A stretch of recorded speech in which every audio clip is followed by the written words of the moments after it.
Hello दोस्तों। आज के क्लास में हम लोग श्रम संबंधी इतिहास और जितने भी श्रम विभाग से संबंधित जानकारी है जो कि लेबर इंस्पेक्टर के सिलेबस में 15 नंबर के आएंगे, ठीक, तो उसको डिस्कस करेंगे। ये अर्जुना का है। अर्जुना ने मटेरियल दिया है, ठीक, स्टडी मटेरियल। उसको हम लोग यहाँ पे स्टडी करेंगे। तो अभी पार्ट 1 में है। इसमें टोटल 5 सेक्शन, 5 पार्ट में डिवाइड किया था सिलेबस को। ठीक है, श्रम विभाग संबंधी जानकारी में। तो पार्ट 1 यहाँ पे देख सकते हैं। ठीक, अभी पार्ट 1 को डिस्कस करते हैं। तो श्रम संबंधी इतिहास, हिस्ट्री ऑफ लेबर डिपार्टमेंट, ठीक। तो इसमें क्या है, भारत में औद्योगिक विकास और श्रमिक वर्ग, वहां से स्टार्ट करना है। तो इसको आगे बढ़ाते हैं। भारत में औद्योगिक विकास और श्रमिक वर्ग, ठीक है। तो क्या है, भारत में आधुनिक व बड़े उद्योगों की स्थापना 19वीं शताब्दी के मध्य ब्रिटिश काल में शुरू हुई।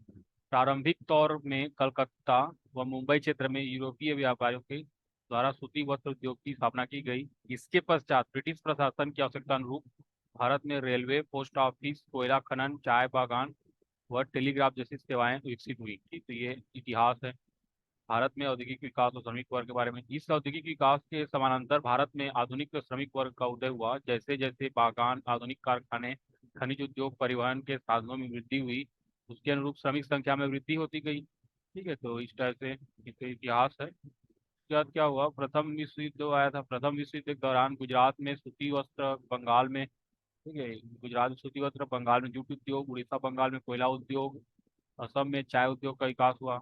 इस दौरान सूती वस्त्र को छोड़कर समस्त उद्योगों में विदेशी व्यक्तियों का अधिकार था। ठीक है, प्रथम विश्व युद्ध के पश्चात भारत के आधारभूत उद्योग जैसे लौह इस्पात, सीमेंट एवं अन्य कांच, शक्कर, वस्त्र, चमड़ा उद्योगों में पर्याप्त उन्नति हुई। द्वितीय विश्व युद्ध के दौरान भारत के औद्योगिक विकास की कई चुनौतियां, जैसे बृहद उद्योगों में ब्रिटिश शासन का अधिकार होना, यातायात के साधन व तकनीकी ज्ञान में कमी आदि प्रमुखता से देखी गई। इस दौरान भारत में हिंदुस्तान एयरक्राफ्ट कंपनी, एल्यूमिनियम उद्योग, रक्षा क्षेत्र या सशस्त्र उद्योग की स्थापना की। ठीक, तो ये तो उतना भी इम्पोर्टेंट नहीं है अभी, जितना भी अभी मैं बताया हूँ। तो उसके बाद और देखते हैं। तो ठीक है, तो यहाँ पे प्रारंभिक उद्योग है। तो भारत में सूती वस्त्र का प्रथम कारखाना 1818 ईस्वी में कोलकाता के समीप को फोर्ट क्लोस्टर में स्थापित हुआ था। तो ये पूछ सकता है, भारत में सूती वस्त्र का प्रथम कारखाना कहाँ कब हुआ था? 1818 ईस्वी में कोलकाता के समीप फोर्ट क्लोस्टर में स्थापित हुआ। सबसे पहला सफल आधुनिक सूती कपड़ा कारखाना 1854 ईस्वी में मुंबई में फारसी उद्यमी फौस्टी नाना भाई डाबर स्थापित किया गया। सूती वस्त्र की इस आधुनिक कारखानों का नाम बॉम्बे स्पिनिंग एंड वीविंग रखा गया। मुंबई स्थित इस आधुनिक कारखानों में 1856 ईस्वी में सूती वस्त्र का उत्पादन प्रारंभ हुआ। विश्व में सबसे पहले आधुनिक रूप से सीमेंट का निर्माण 1824 ईस्वी में ब्रिटेन के पोर्टलैंड नामक स्थान पर किया गया। भारत में आधुनिक ढंग से सीमेंट बनाने का पहला कारखाना 1904 में मद्रास में स्थापित हुआ था। तो ये मद्रास में पहला हुआ था। अब इसके बाद देखते हैं। इस कारखाने के बाद 1912-13 ईस्वी की अवधि में इंडियन सीमेंट लिमिटेड द्वारा गुजरात के पोरबंदर नामक स्थान पर सीमेंट कारखाने की स्थापना की गई। सीमेंट उद्योग का कारखाने का प्रारंभ 1914 में हुआ। भारत में लौह इस्पात का प्रथम आधुनिक कारखाना 1907 साकची, झारखंड में टाटा कंपनी निजी क्षेत्र द्वारा स्थापित किया। भारत के प्रथम जूट मिल 1855 कलकत्ता के निकट रिसरा में स्थापित की गई। तो अब इसके बाद ब्रिटिश काल में श्रमिक की दशा। जो ब्रिटिश काल था ना भारत में, उस समय जो श्रमिक हैं, लेबर, उनका स्थिति क्या, दशा क्या थी, उसके बारे में थोड़ा देख लेते हैं। तो भारतीय मजदूर वर्ग मुख्यतः उन किसानों और हस्तशिल्पकारों से निर्मित हुआ जो शोषणकारी और औपनिवेशिक नीतियों से दरिद्र हो गए थे जब और अब मजदूरी कमाने लगे थे। यूरोप के विपरीत भारत में मजदूरों के भर्ती की कोई व्यवस्था नहीं थी। असम के चाय बागानों के लिए कुलियों की भर्ती हो या फिजी, मॉरिशस, नडाल और वेस्ट इंडीज भेजे जाने वाले प्रवासी भारतीय मजदूर हो, इनकी भर्ती अनुबंध पत्र के पद्धति द्वारा की जाती थी, जो मजदूरी से अधिक दास्ता से निकट थी। इंग्लैंड के साथ साथ भारत जैसे देशों में औद्योगिकरण के प्रारंभिक चरण में मजदूर वर्गों को अनेक चुनौतियां, जैसे अनियमित कार्यकाल, 16 से 18 घंटे कार्य कराना, स्त्रियों और बालकों का नियोजन में लगाना, कम मजदूरी, जीवन यापन और कार्यस्थल में निम्न सुविधाएं प्रमुख थी। 1938 में जिनेवा में हुए इंटरनेशनल लेवल कॉन्फ्रेंस में भारतीय मजदूरों के प्रतिनिधि एसपी पुरलेकर ने अपने भाषण में कहा था कि, ये भी याद रखना, एसपी पुरलेकर ने अपने भाषण में कहा था कि भारत में अधिकांश मजदूरों को जो मजदूरी मिलती है वह इसके लिए भी काफ़ी नहीं है कि उन्हें जीवन की न्यूनतम आवश्यकता उपलब्ध करा सके। बीमारी और बेरोजगार, बुढ़ापा और मृत्यु के विरुद्ध भारत के मजदूरों को कोई सुरक्षा प्राप्त नहीं थी। ठीक, तो हम लोग अभी पार्ट 1 देख रहे हैं, जिसमें इतिहास जो लेबर है, हिस्ट्री ऑफ लेबर लॉ, ठीक है। तो व्हिटले कमीशन ने अपने निष्कर्ष में कहा था कि अधिकांश औद्योगिक केंद्रों में 2/3 परिवार और व्यक्ति कर्ज में है। उसके बाद श्रमिकों के कार्यदशा और परिस्थितियों में सुधार हेतु प्रारंभिक प्रयास, क्या क्या उसमें प्रयास किए गए, कर्म देखना है। तो मजदूरों के जीवन और श्रम की अव्यवहारिक शर्तों के कारण उनकी हालत सुधारने के लिए कुछ आरंभिक प्रयास भी किए गए थे। ब्रह्म ब्रह्म समाज सुधारक सती पद बनर्जी ने कलकत्ता के बंगाली पटसन मजदूरों के लिए 1870 में एक मजदूर क्लब का स्थापित किया। 1874 में भारत श्रमजीवी नामक मासिक पत्रिका निकाली। ये पूछ सकता है, श्रमजीवी नामक मासिक पत्रिका निकाली। उनका उद्देश्य श्रमिकों में मितव्ययिता, संयम एवं स्वयं सहायता के विक्टोरिया युगीन नैतिक गुणों को सिद्ध करना था। 1880 के दशक में द्वारका नाथ गांगुली जैसे बुद्धिजीवी नेताओं ने चाय बागानों के दास श्रमिकों जैसे दशाओं के विरुद्ध आंदोलन चलाया। भारत में श्रम आंदोलन के प्रतिपादक नारायण मेघाजी लोखंडे। पूछ सकता है, भारत में श्रम आंदोलन के प्रतिपादक कौन है? नारायण मेघाजी लोखंडे। उन्होंने फूले के सहयोग से दीनबंधु नामक अंग्रेजी मराठी साप्ताहिक पत्रिका आरंभ की थी, ठीक है। दीनबंधु नामक अंग्रेजी मराठी साप्ताहिक पत्रिका आरंभ की थी। तो ये सब क्या है, थोड़ा इंपॉर्टेंट बन जाता है। अब यहाँ पे नारायण मेघा जी लोखंडे के नेतृत्व में 1884 में कार्य के घंटों में कमी के लिए मजदूर सभा का आयोजन किया गया। नारायण मेघा जी लोखंडे के द्वारा वर्ष 1890 में बॉम्बे मिल हैंड एसोसिएशन बॉम्बे मिल हैंड्स एसोसिएशन की स्थापना की गई। बॉम्बे मिल हैंड्स एसोसिएशन को श्रमिक संघ न होकर निःशुल्क सलाह व परामर्श के लिए स्थापित किया गया संगठन था, जिसे लोखंडे जी के द्वारा श्रमिकों को सलाह देने के लिए किया गया था। श्रमिक वर्ग में वर्ग चेतना का विकास हुआ। तो इसको देख लेते हैं। भारत में राष्ट्रीय आंदोलन के समानांतर समाजवादी विचारधारा के विषय से भारतीय मजदूर वर्ग में ब्रिटिश शोषण के विरुद्ध वर्ग चेतना प्रबुद्ध वर्ग व पूंजीपतियों के पश्चात विकास हुआ, जिसका प्रमुख कारण श्रमिक सांस्कृतिक तौर पर जागरूक नहीं थे। उनमें समुदाय आधारित विविधीकरण, धार्मिक विश्वास, जीवन के प्रति भाग्यवादी दृष्टिकोण आदि के कारण प्रवासी श्रमिक शहरी क्षेत्र में स्थापित औद्योगिक बस्तियों में धार्मिक समूह वह जाति के रूप में होती है। ठीक, तो ये इतना इम्पोर्टेंट नहीं है, स्किप कर रहा हूँ।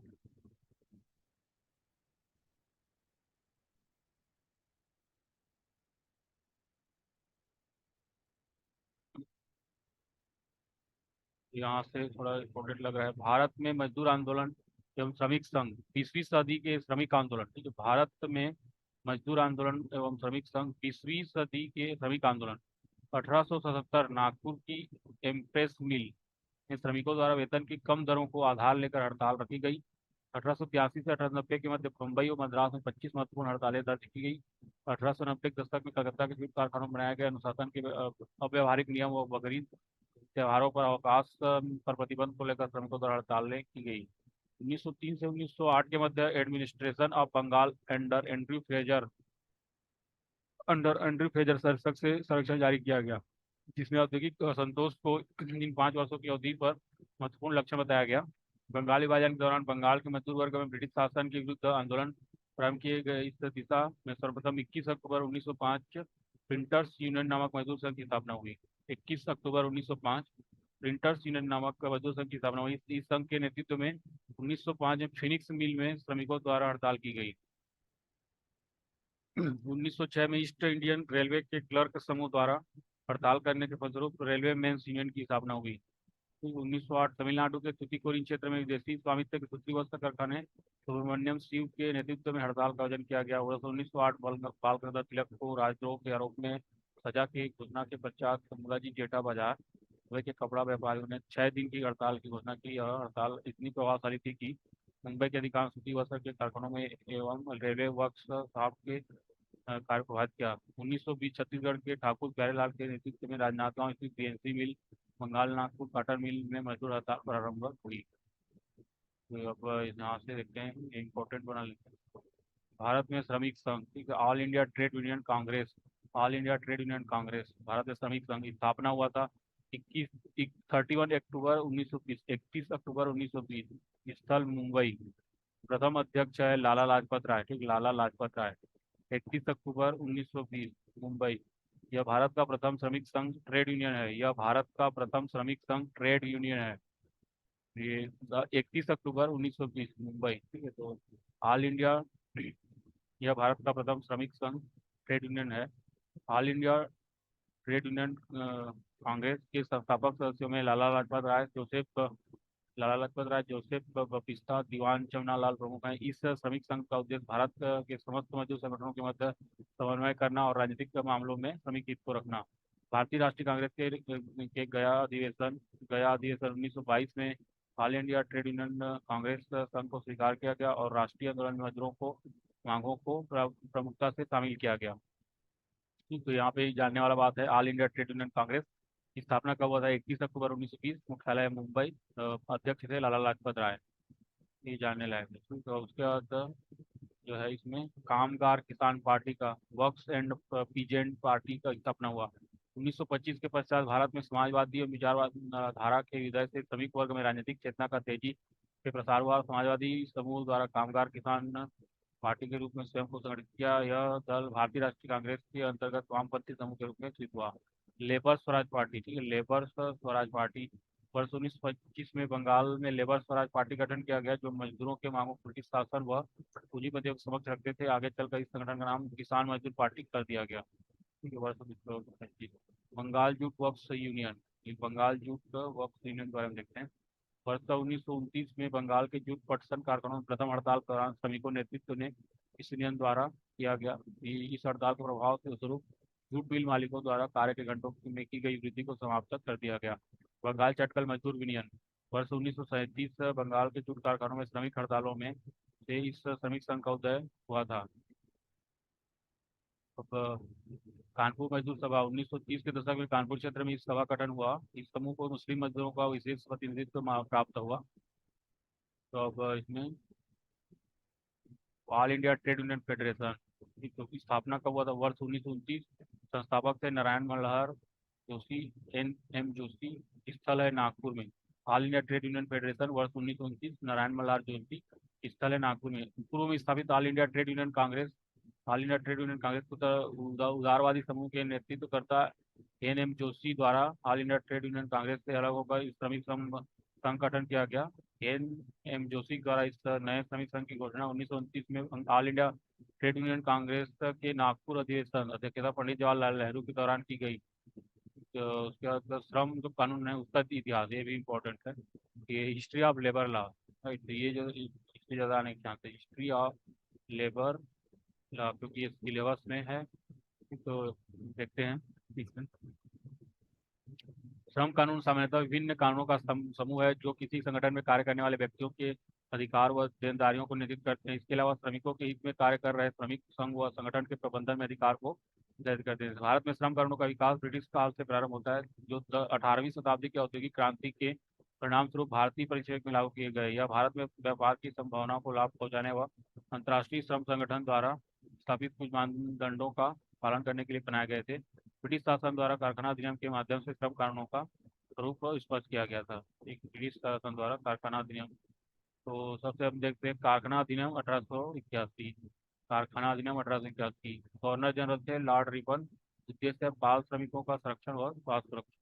यह ब्रिटिश काल में निर्मित प्रथम श्रम कानून है जिसे भारतीय हित के समर्थक लोकप्रिय गवर्नर जनरल लॉर्ड रिपन के निर्देशन में लागू किया गया था। लॉर्ड रिपन द्वारा भारत में औद्योगिक औद्योगिक क्षेत्र में कार्यरत श्रम बल की दशा में सुधार करने के लिए महत्वपूर्ण कदम था। इस कारखाना अधिनियम के लिए भारतीय सचिव पाद बनर्जी व नारायण मेघा लोखंडे जैसे श्रमिक हित में कार्य रहे समाज से ही बड़ा योगदान रहा। प्रावधान, यह श्रम कानून उन कारखानों क्षेत्रों में लागू था जिसमें श्रमिकों की संख्या कम से कम 100 हो। 7 वर्ष से कम उम्र के बच्चों को कार्य करने पर प्रतिबंध लगाया गया।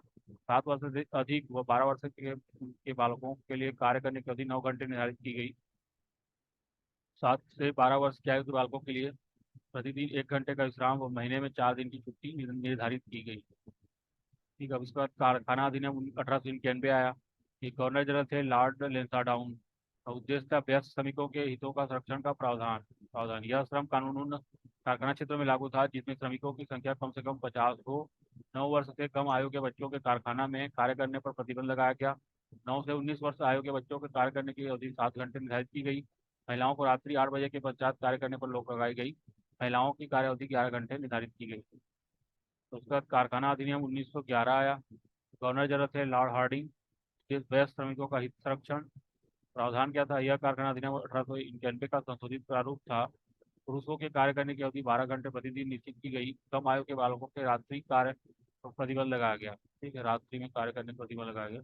अब कारखाना अधिनियम 1922 भी आया, उसमें गवर्नर जनरल थे लॉर्ड रेडिंग। ये श्रमिकों का हित संरक्षण, तो उसका प्रावधान क्या था देख लेते हैं। यह श्रम कानून उन कारखाना क्षेत्र में लागू था जिसमें श्रमिकों की संख्या कम से कम 20 हो। कारखानों में कार्य करने वाले बच्चों की आयु अब 12 से लेकर 15 वर्ष तक निर्धारित की गई। इस आयु वर्ग के बच्चों को कार्य करने की अवधि प्रतिदिन 6 घंटा निर्धारित की गई। कारखाना अधिनियम 1934। गवर्नर जनरल कौन था? Lord Willingdon. उद्देश्य था श्रमिक का हित संरक्षण। तो ये अलग अलग कारखाना अधिनियम आते थे। उसका जो कारखाना अधिनियम 1934 है उसका प्रावधान देख लेते हैं। तो उसका प्रावधान जो है, भारत में पहली बार मौसमी कारखाने व नियमित कार्यरत कारखानों के मध्य अंतर स्थापित किया गया। श्रमिकों के आराम हेतु पृथक स्थल व चिकित्सा संबंधी सुविधाओं की व्यवस्था हेतु मापदंड बनाए गए। वयस्क श्रमिकों की कार्य अवधि 11 घंटे प्रतिदिन निर्धारित की गई। अल्पसंख्यक बच्चों श्रमिकों के कार्य अवधि 5 घंटे प्रतिदिन प्रतिदिन निर्धारित की गई। नियमित रूप से कार्य करने वाले उद्योगों और कारखानों में वयस्क श्रमिकों की कार्य अवधि 10 घंटे प्रतिदिन निश्चित की गई। अब 1946 का कारखाना संशोधन अधिनियम। ठीक है, 1940 में कारखाना संशोधन अधिनियम आया था, उस समय गवर्नर जनरल थे लॉर्ड वेवेल। उद्देश्य था श्रमिकों का हित संरक्षण। प्रावधान: नियमित कारखानों में श्रमिक के कार्य करने की अवधि 9 घंटे निर्धारित की गई। मौसमी कारखानों में श्रमिकों के कार्य करने की अवधि 10 घंटे। 200 से अधिक श्रमिकों की संख्या वाले कारखानों में भोजन व्यवस्था कैंटीन निश्चित की गई। स्वतंत्र भारत का प्रथम कारखाना अधिनियम 1948। ये इंपॉर्टेंट है। स्वतंत्र भारत ना, जब भारत आजाद हुआ उस समय जो प्रथम कारखाना अधिनियम आया था, ये इंपॉर्टेंट होने के ज्यादा 1948 में आया था। तो स्वतंत्र भारत के प्रथम कारखाना अधिनियम का उद्देश्य श्रमिकों की कार्यदशाओं में सुधार, स्वास्थ्य और सुरक्षा, कल्याण और महिला और बच्चों के अधिकारों को सुरक्षित करना था। कार्य अवधि: वयस्क के कार्य करने की अवधि 1 सप्ताह में 48 घंटे निर्धारित की गई एवं साप्ताहिक अवकाश को लागू किया गया। कार्य करने की स्वस्थ दशा: श्रमिकों के कार्यस्थल पर पर्याप्त रोशनी और हवा जैसे स्वास्थ्यप्रद वातावरण को स्थापित किए जाए। कार्य करने की जगह पर सफाई, पीने के पानी, शौचालय प्रबंधकों के द्वारा उपलब्ध कराया जाए। तो ये सब क्या थे? संशोधन क्या क्या था? प्रथम स्वतंत्र भारत का प्रथम कारखाना अधिनियम 1948 था। ठीक है, अब इसमें जो सुरक्षा था, सुरक्षा: औद्योगिक कार्यस्थलों पर मशीनों की व्यवस्था इस प्रकार की जाए जिससे श्रमिकों के लिए कोई आपात स्थिति न बने। किसी बड़ी दुर्घटना से बचने के लिए कारखाना में सुरक्षा उपाय लागू किया जाए। और जो दंड था उसमें कारखाना अधिनियम 1948 के प्रावधानों का उल्लंघन करने पर 1 वर्ष तक कारावास, 1 लाख का रुपए एवं जुर्माना जैसे प्रावधान बनाए गए। ठीक है, ये इसका प्रावधान था। अब भारत में नवीन श्रम संहिताएं 2022। ठीक है, इसको देखते हैं। भारत में नवीन श्रम संहिताएं 2022। भारतीय संविधान में श्रम 7वीं अनुसूची के अंतर्गत समवर्ती सूची का विषय है। ठीक, तो जो भारतीय संविधान में जो श्रम है ना, वो 7वीं अनुसूची के अंतर्गत समवर्ती सूची का विषय है। अतः संवैधानिक प्रावधान के अंतर्गत केंद्र और राज्य सरकार श्रम संबंधी मुद्दों पर कानून बना सकती है। वर्तमान में केंद्र सरकार की परिधि में 44 व राज्य सरकार के अंतर्गत 100 से अधिक श्रम कानून हैं जो भारत में श्रमिक व कल्याण संबंधी विवादों का निराकरण करते हैं। कोविड महामारी के दुष्प्रभाव के फलस्वरूप कई वैश्विक विचारधाराओं और नीतियों में बदलाव का दौर प्रारंभ हुआ है। भूमंडलीकरण, ग्लोबलाइजेशन के इन बदलती परिस्थितियों के साथ साथ भारत सरकार द्वारा नवीन वैश्विक आपूर्ति श्रृंखला का निर्माण करना, आत्मनिर्भर भारत मिशन के तहत स्वदेशी निर्माण का लक्ष्य रखना, बदलते कारोबारी और औद्योगिक वातावरण में बाजार और श्रमिक के हितों के मध्य संतुलन बनाने के उद्देश्य से भारत के औद्योगिक व श्रम कानून में सुधार की प्रक्रिया प्रारंभ की गई। जून 2022 में द्वितीय राष्ट्रीय श्रम आयोग की सिफारिशों के आधार पर भारत में प्रचलित श्रम कानूनों को नवीन श्रम संहिताओं में सूचीबद्ध करने की पहल की गई, जिसके आधार पर भारत में नवीन मजदूर संहिता 2019 को केंद्र सरकार द्वारा 2019 में पारित किया गया। वह अन्य 3 संहिताओं का सितंबर 2020 में पारित कर भारतीय श्रम कानूनों को सरल व प्रभावी बनाया गया। ठीक है, तो ये आगे बढ़ते हैं। श्रम कानून की वर्तमान प्रासंगिकता है। श्रम कानूनों की वर्तमान प्रासंगिकता है। भारत के विनिर्माण क्षेत्र में जिसमें श्रम गहनता अधिक है, यदि परिवर्तित कारोबारी माहौल के अनुकूल श्रम व औद्योगिक कानूनों में सुधार नहीं होंगे तो उद्योगों को प्रगति, कार्य उत्पादन क्षमता प्रभावित होने व उन्हें निजी उद्योगों द्वारा श्रमिकों के प्रति शोषण करने की संभावना अधिक रहेगी। इसलिए भारत के परंपरागत व कठोर श्रम कानूनों के में सुधार की अनिवार्यता पड़ जाती है, जिससे श्रमिकों की बाजार व श्रम के मध्य सहकारी संवाद, कारोबारी सुगमता वृद्धि, कौशल युक्त मानव संसाधन जैसे लाभ मिल सके। नवीन श्रम कानूनों की आवश्यकता के संदर्भ में निम्नलिखित आधार महत्वपूर्ण है। ठीक, कोविड-19 का वैश्विक कार्यदशा पर प्रभाव, International Labour Organization report. Corona महामारी से औद्योगिक क्षेत्र में कार्य की प्रगति प्रकृति व रोजगार सृजन में पर्याप्त प्रभाव पड़ा है। इससे कई देशों में श्रमिक से अधिक कार्य दिवस लेने व एवं वेतन से विसंगति, कार्य की खराब दशा व लॉकआउट की घटनाओं में वृद्धि हुई है। वर्तमान में 81% नियोक्ता और 66% स्वनियोजित श्रमिक उन देशों में निवास और कार्य करते हैं जहां कार्यस्थलों को बंद करने की अनुशंसा की गई और आवश्यक बनाया गया है। वर्ष 2020 के प्रथम तिमाही में ऐसे की स्तर पर कार्य घंटों में अनुमानित 4.5% लगभग 130 मिलियन पूर्णकालिक कार्य की गिरावट हुई है। अब द्वितीय श्रम आयोग की सिफारिशें। 29 जून 2002 को द्वितीय श्रम आयोग द्वारा भारत के श्रम नीतियों में परिवर्तन हेतु निम्नलिखित सिफारिशें प्रस्तुत की थी। तो ठीक है, तो इसको देख लेते हैं। तो समस्त श्रम कानूनों को एक व्यापक संहिता में समेकित करना चाहिए। वर्तमान श्रम कानूनों को विभिन्न श्रेणियों में बांटा जाना चाहिए, जैसे औद्योगिक संबंध, मजदूरी, सामाजिक सुरक्षा, स्वस्थ कार्यदशा, श्रम कल्याण। श्रमिक संघों, ट्रेड यूनियन को समर्थक के आधार पर मान्यता दी जाए। जिन श्रमिक संघों को 66% सदस्यों का समर्थन प्राप्त हो उन्हें प्रबंधन से वार्तालाप का अधिकार दिया जाए। श्रमिक संघों के मान्यता की अवधि 4 वर्ष होनी चाहिए। असंगठित क्षेत्र के समस्त मजदूरों को शामिल किया जाए जो सामाजिक सुरक्षा कानून के परिधि में नहीं आते। मजदूरों में मौलिक वेतन व महंगाई भत्ता शामिल है। हड़ताल तभी हो जब 51% श्रमिक संघ के सदस्यों की सहमति हो। गैर कानूनी हड़ताल हेतु 3 दिन का वेतन काटा जाना चाहिए। अब नवीन श्रम संहिता है। नवीन श्रम संहिता उपरोक्त द्वितीय श्रम सुधार आयोग की सिफारिशों में भारत में बदलते कारोबारी माहौल के अंतर्गत भारत में 4 श्रम संहिताओं जैसे संबंध विधेयक प्रक्रियाधीन है। सर्वप्रथम 2019 में मजदूरी संहिता को अधिसूचित किया गया है। इसके पश्चात 23 सितंबर 2020 राज्यसभा द्वारा 3 विधेयक क्रमशः सामाजिक सुरक्षा, व्यवसायिक सुरक्षा और स्वास्थ्य कार्यदशा औद्योगिक श्रम संहिता को पारित किया गया। इन सभी संहिताओं के प्रावधान व संहिता इस प्रकार है। तो नवीन श्रम संहिता, ठीक, तो औद्योगिक संबंध संहिता 2020। इस संहिता के अस्तित्व में आने के साथ ही श्रम संघ अधिनियम 1926, औद्योगिक रोजगार स्थायी आदेश अधिनियम 1940 और औद्योगिक विवाद अधिनियम 1945 को समाप्त कर दिया गया है। अब अर्थात अब ये कानून नहीं बन रहे हैं। इससे नवीन औद्योगिक संबंध संहिता में निम्नलिखित प्रावधान किए गए हैं। परिभाषा, श्रमिक की परिभाषा। यह श्रमिक को ऐसे किसी भी व्यक्ति के रूप में परिभाषित करती है जो पारिश्रमिक या प्रतिफल रिकॉर्ड के लिए काम करता है। यह संहिता 18,000 रुपये अधिक मजदूरी या वेतन पाने वाले उन लोगों को अपने दायरे से बाहर करती है जो प्रबंधकीय या प्रशासनिक क्षमता या पर्यवेक्षी क्षमता, सुपरवाइजरी के वितरण की पुष्टि से नियोजित है। इस तरह से श्रमिक की परिभाषा है। अब स्थायी आदेश था। 300 या उससे अधिक श्रमिकों वाले सभी औद्योगिक प्रतिष्ठानों को निम्नलिखित मामलों के संबंध में स्थायी आदेश तैयार करना होगा। श्रमिकों का वर्गीकरण, श्रमिकों को काम के घंटों, छुट्टियों, वेतन दिवस और मजदूरी दरों के संबंध में सूचित करने की रीति, रोजगार समाप्ति, श्रमिकों के लिए शिकायत निवारण तंत्र। शिकायत निवारण, 20 या अधिक श्रमिकों को नियुक्त करने वाले प्रत्येक औद्योगिक प्रतिष्ठान में एक या एक से अधिक शिकायत निवारण समितियां होंगी जिनमें व्यक्तिगत शिकायतों से उत्पन्न होने वाले विवादों के समाधान के लिए नियोक्ता और श्रमिकों का समान प्रतिनिधित्व होगा। ट्रेड यूनियन, श्रमिकों की कोई भी ट्रेड यूनियन तब तक पंजीकृत नहीं होगी जब तक कि कम से कम 10% श्रमिकों या 100 श्रमिकों में से जो भी कम हो औद्योगिक प्रतिष्ठान या उद्योग में कार्यरत हो। औद्योगिक न्यायाधिकरण, केंद्र सरकार औद्योगिक विवादों के समाधान हेतु एक या अधिक राष्ट्रीय औद्योगिक न्यायाधिकरणों का गठन कर सकती है, जहां किसी भी मामले में एक ट्रिब्यूनल या नेशनल इंडस्ट्रियल ट्रिब्यूनल अपने आदेश के द्वारा किसी भी कर्मचारी की बहाली का निर्देश देता है। नियोक्ता इस आदेश के विरुद्ध उच्च न्यायालय या सर्वोच्च न्यायालय में कोई अपील दायर कर सकता है। तो हड़ताल हेतु शर्तें। किसी औद्योगिक प्रतिष्ठान में नियुक्त कोई भी व्यक्ति हड़ताल पर नहीं जाएगा। हड़ताल पर जाने से 60 दिनों के भीतर हड़ताल की सूचना नियोक्ता को देनी होगी। 14 दिनों के मध्य नोटिस देना होगा। लॉकआउट, औद्योगिक प्रतिष्ठान का कोई भी नियोक्ता अपने किसी भी कर्मी को लॉकआउट नहीं कर सकता जब तक कि लॉकआउट से पहले 60 दिन के भीतर उन्हें लॉकआउट का नोटिस दिए बिना, जैसा कि प्रबंधन किया गया है। इस तरह के नोटिस देने के 14 दिनों के भीतर। अब चुनौतियां हैं इसमें।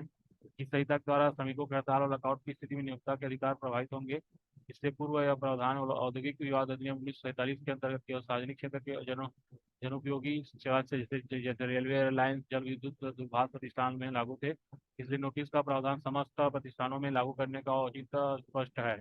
यह संहिता सरकार को कार्यकारी कार्यवाही के माध्यम से अधिकरण के निर्णय अवार्ड को संशोधित या अस्वीकार करने की शक्ति देता है, जिससे कार्यपालिका और न्यायपालिका के हितों में टकराव की संभावना रहेगी। इसके बाद सामाजिक सुरक्षा संहिता 2020 का देख लेते हैं। यह संहिता सामाजिक सुरक्षा से संबंधित पूर्व 9 कारणों को प्रतिस्थापित करती है। इनमें कर्मचारी भविष्य निधि अधिनियम 1952, मातृत्व लाभ अधिनियम 1961, असंगठित श्रमिक सामाजिक सुरक्षा अधिनियम 2008 आदि सम्मिलित है। संहिता के प्रमुख प्रावधान: सामाजिक सुरक्षा कोष: केंद्र सरकार असंगठित श्रमिकों, अस्थायी श्रमिकों और प्लेटफॉर्म श्रमिकों के लिए इस प्रकार के कोष की स्थापना करेगी। इसके अतिरिक्त राज्य सरकारें असंगठित श्रमिकों के लिए अलग से सामाजिक सुरक्षा कोष की स्थापना और प्रशासन करेगी। पंजीकरण: इसमें सभी तीनों श्रेणियों के श्रमिकों यथा असंगठित श्रमिकों, अस्थायी श्रमिकों और प्लेटफॉर्म श्रमिकों के पंजीकरण का प्रावधान है। राष्ट्रीय सामाजिक सुरक्षा बोर्ड: उपरोक्त 3 श्रेणियों के श्रमिकों के कल्याण हेतु और उनके लिए योजनाओं की अनुशंसा और निगरानी करने के लिए इस बोर्ड का गठन किया जाएगा। ठीक है। महामारी महामारी दौरान अतिरिक्त शक्तियाँ: इस संहिता के तहत कुछ नई धाराओं को शामिल किया गया है जिन्हें महामारी की स्थितियों में लागू किया जा सकता है। उदाहरण के लिए केंद्र सरकार सर्वव्यापी महामारी तथा स्थानिक या राष्ट्रीय आपदा की स्थिति में 3 महीने की अवधि तक नियोक्ता या कर्मचारी का सुधार स्थापित या स्थगित या कम कर सकती है। तो ये सब कुछ है। चुनौतियां हैं: कोई सार्वभौमिक सुरक्षा नहीं थी। सभी श्रमिक अर्थात संगठित श्रमिक जैसे कि 10 से कम कर्मचारी वाले प्रतिष्ठानों में काम करने वाले श्रमिकों और स्वनियोजित श्रमिकों के सरकार द्वारा अधिसूचित एकाधीन योजनाओं द्वारा आच्छादित किया जा सकता है। ऐसे में अत्यधिक संख्या में श्रमिक इन योजनाओं से बाहर हो जाएंगे। इस संहिता द्वारा अर्जित मजदूरी की राशि के आधार पर एक ही प्रतिष्ठान के भीतर कर्मचारियों के अलग अलग व्यवहार के तरीके सोचनी है। आधार के साथ अनिवार्य लिंकिंग उच्चतम न्यायालय के निर्णय का उल्लंघन कर सकती है। मजदूरी संहिता इस संहिता को 2019 में सर्वोत्तम अधिसूचित किया गया। इस संहिता के प्रभाव में आने से पूर्व के 4 अधिनियम: मजदूरी भुगतान 1936, न्यूनतम मजदूरी 1948, बोनस भुगतान 1965, समान पारिश्रमिक 1976 को नवीन संहिता में समेकित किया गया। ठीक है। प्रावधान देखते हैं। एक प्रावधान है: एक कार्य दिवस में कार्य अवधि वर्किंग आवर 8 घंटे निर्धारित की गई। इसके बजाय ओवर टाइम व विश्राम अंतराल में शामिल होगा तथा इन सबको मिलाकर कर्मचारी कुल कार्य अवधि 12 घंटे से अधिक नहीं हो सकती। श्रमिकों को भुगतान डिजिटल माध्यम से बैंक खातों में किया जाएगा। न्यूनतम मजदूरी प्राप्त होने पर श्रमिक निकट के मजिस्ट्रेट नियोक्ता के विरुद्ध अपील कर सकता है। कामगारों के जीवन स्तर को आदर्श मानकर उनके आधारभूत वेतन फ्लोर वेज का निर्धारण केंद्र सरकार करेगी। केंद्र और राज्य सरकार द्वारा निर्धारित न्यूनतम मजदूरी आधारभूत वेतन की तुलना में अधिक होगी। सामान्य कामकाजी दिन से अधिक कार्य करने वाले कर्मचारी ओवर टाइम के आधार होंगे। कर्मचारी के वेतन कटौती उसके कुल वेतन से 50% से अधिक नहीं हो सकती। समान प्रकृति के कार्य में संलग्न कर्मचारियों के वेतन में लिंग आधार पर भेदभाव नहीं होगा। इस टाइप से प्रावधान थे। इसका लाभ क्या था? लाभ वो देख लेते हैं। लाभ था तो लाभ क्या था? न्यूनतम वेतन व कार्य दिवस निर्धारित होने पर श्रमिक पलायन रुकेगा। प्लान नहीं करेगा श्रमिक। श्रम कानूनों की जटिलता कम होगी। श्रम कानून जो है उसकी जटिलता क्या होगी? कम होगी।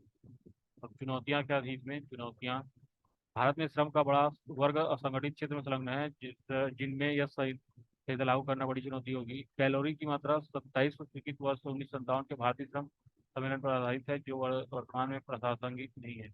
आजीविका सुरक्षा और स्वास्थ्य और कार्यदशा संहिता 2020: यह संहिता स्वास्थ्य और सुरक्षा और कार्यदशाओं को नियमित करने वाले 13 वर्तमान अधिनियमों का समाकलन करती है।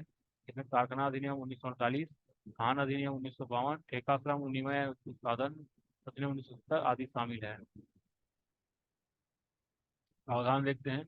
यह संहिता दैनिक काम के लिए प्रतिष्ठित 8 घंटे की अधिकतम सुनिश्चित करती है। महिलाएं सभी प्रकार के कार्यों के लिए सभी प्रतिष्ठानों में नियोजित किए जाने हेतु अर्ह होंगी। यदि उन्हें खतरनाक या जोखिम भरे कार्यों में काम करने की आवश्यकता होती है तो सरकार नियोक्ता के लिए उनके नियोजन से पहले पर्याप्त सुरक्षा प्रदान करना आवश्यक बना सकती है।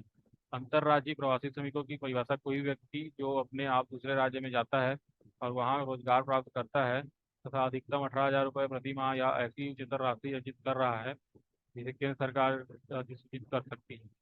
ठीक है। तो इसको अब उसका अंतर्राज्यीय प्रवासी श्रमिकों के लिए लाभ इसमें सम्मिलित हैं: या तो मूल राज्य में या रोजगार देने वाले राज्य में सार्वजनिक वितरण प्रणाली का लाभ प्राप्त करने के लिए विकल्प, रोजगार देने वाले राज्य में भवन और अन्य निर्माण उपकर निधि के अंतर्गत लाभों की उपलब्धता, तथा एक ही प्रतिष्ठान में अन्य श्रमिकों को उपलब्ध बीमा और भविष्य निधि लाभ। इसमें चुनौतियां क्या थी वो देख लेते हैं। चुनौतियां थी जहाँ कुछ कारखानों में खानों जैसे खतरनाक प्रतिष्ठानों एवं संविदा श्रमिकों जैसे सुमेध श्रमिकों की श्रेणियों के लिए विशेष प्रावधान न्यायोचित प्रतीत होते हैं, वहीं अन्य श्रमिकों के लिए इन विशेष प्रावधानों को अनिवार्य बनाने का औचित्य स्पष्ट नहीं है। तो ये सब क्या चुनौतियां हैं। अब यहाँ से पार्ट 1 खत्म हो गया। ठीक है, तो अब नेक्स्ट जो क्लास है उसमें पार्ट 2 को देखेंगे। अभी मैं स्टॉप कर। हेलो दोस्तों, इस क्लास में हम लोग भारतीय संविधान में श्रम संबंधी प्रावधान जो कि पार्ट 2 है। इस श्रम संबंधी जानकारी में, ठीक है, तो पार्ट 2 में हम लोग भारतीय संविधान में श्रम संबंधी प्रावधान क्या क्या प्रावधान है जो भारत के संविधान है उसमें, ठीक है, तो लेबर रिलेटेड क्या क्या उसमें प्रोविजन है उसको देखना है।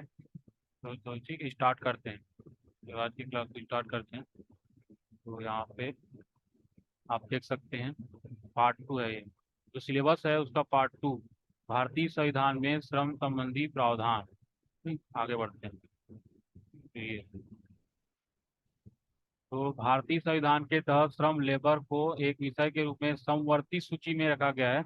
इनमें व्यापार संघ, औद्योगिक व श्रम विवाद, सामाजिक सुरक्षा, सामाजिक बीमा, नियोजन और बेकारी, श्रम कल्याण का दशाएं, प्रसूति हित लाभ आदि, इन समस्त विषयों पर कानून बनाने के लिए संसद तथा राज्य विधानमंडल दोनों सक्षम है। भारतीय संविधान में श्रमिक हितों की रक्षा तथा उनके उत्थान के लिए मूल अधिकारों तथा राज्य के नीति निर्देशक तत्वों में श्रम संबंधी प्रावधान बनाए हैं जो निम्न है। ठीक है, तो ये इसको देखते हैं यहाँ पे। तो बेसिकली हमें मौलिक अधिकार जो सीधे श्रम कल्याण से संबंधित है, तो जो मौलिक अधिकार है ना, सीधे श्रम कल्याण से संबंधित है।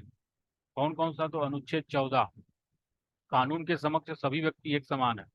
ठीक, तो जो अनुच्छेद 14 है वो क्या कहता है? कानून के समक्ष सभी व्यक्ति एक समान है। ठीक, तो ये याद रखना है। अनुच्छेद 15, राज्य नागरिकों के साथ विभेद या भेदभाव नहीं करेगा। राज्य नागरिकों के साथ विभेद या भेदभाव नहीं करेगा। ठीक, तो अनुच्छेद 15 वही बोल रहा है। ठीक है, जो मतलब क्या है, राज्य नागरिकों के साथ विभेद या भेदभाव नहीं करेगा। अनुच्छेद 16 देखते हैं। अनुच्छेद 16, रोजगार के लिए समान अवसर की समानता प्रदान करेगा। रोजगार के लिए समान अवसर की समानता प्रदान करेगा।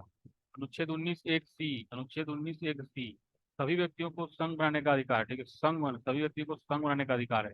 तो यूनियन बनाना है तो उसके लिए अनुच्छेद 19(1) के तहत यह है। अनुच्छेद 21 है, प्राण एवं दैहिक स्वतंत्रता का अधिकार। प्राण एवं दैहिक स्वतंत्रता का अधिकार। अनुच्छेद 23, बलात् तथा बंधक श्रम निषेध। ठीक, जबरदस्ती या बंधुआ, तो बलात् तथा बंधक श्रम निषेध और अनुच्छेद 23 में आता है। अनुच्छेद 24 से, दोनों मतलब इंपॉर्टेंट ना, अनुच्छेद 23 और 24। तो अनुच्छेद 24 में क्या है? बाल श्रम निषेध, 14 वर्ष से कम आयु। तो बाल श्रम निषेध मतलब यहाँ बाल श्रम को रोकता है। 14 से कम आयु वर्ग के बच्चों को मतलब क्या है, काम करने से रोकता है। तो बाल श्रम निषेध अनुच्छेद 24 इस तरह से यहाँ पे संविधान में दिया है। ठीक, तो यहाँ पे देखते हैं और भी है। तो ये मूल अधिकार हो गया।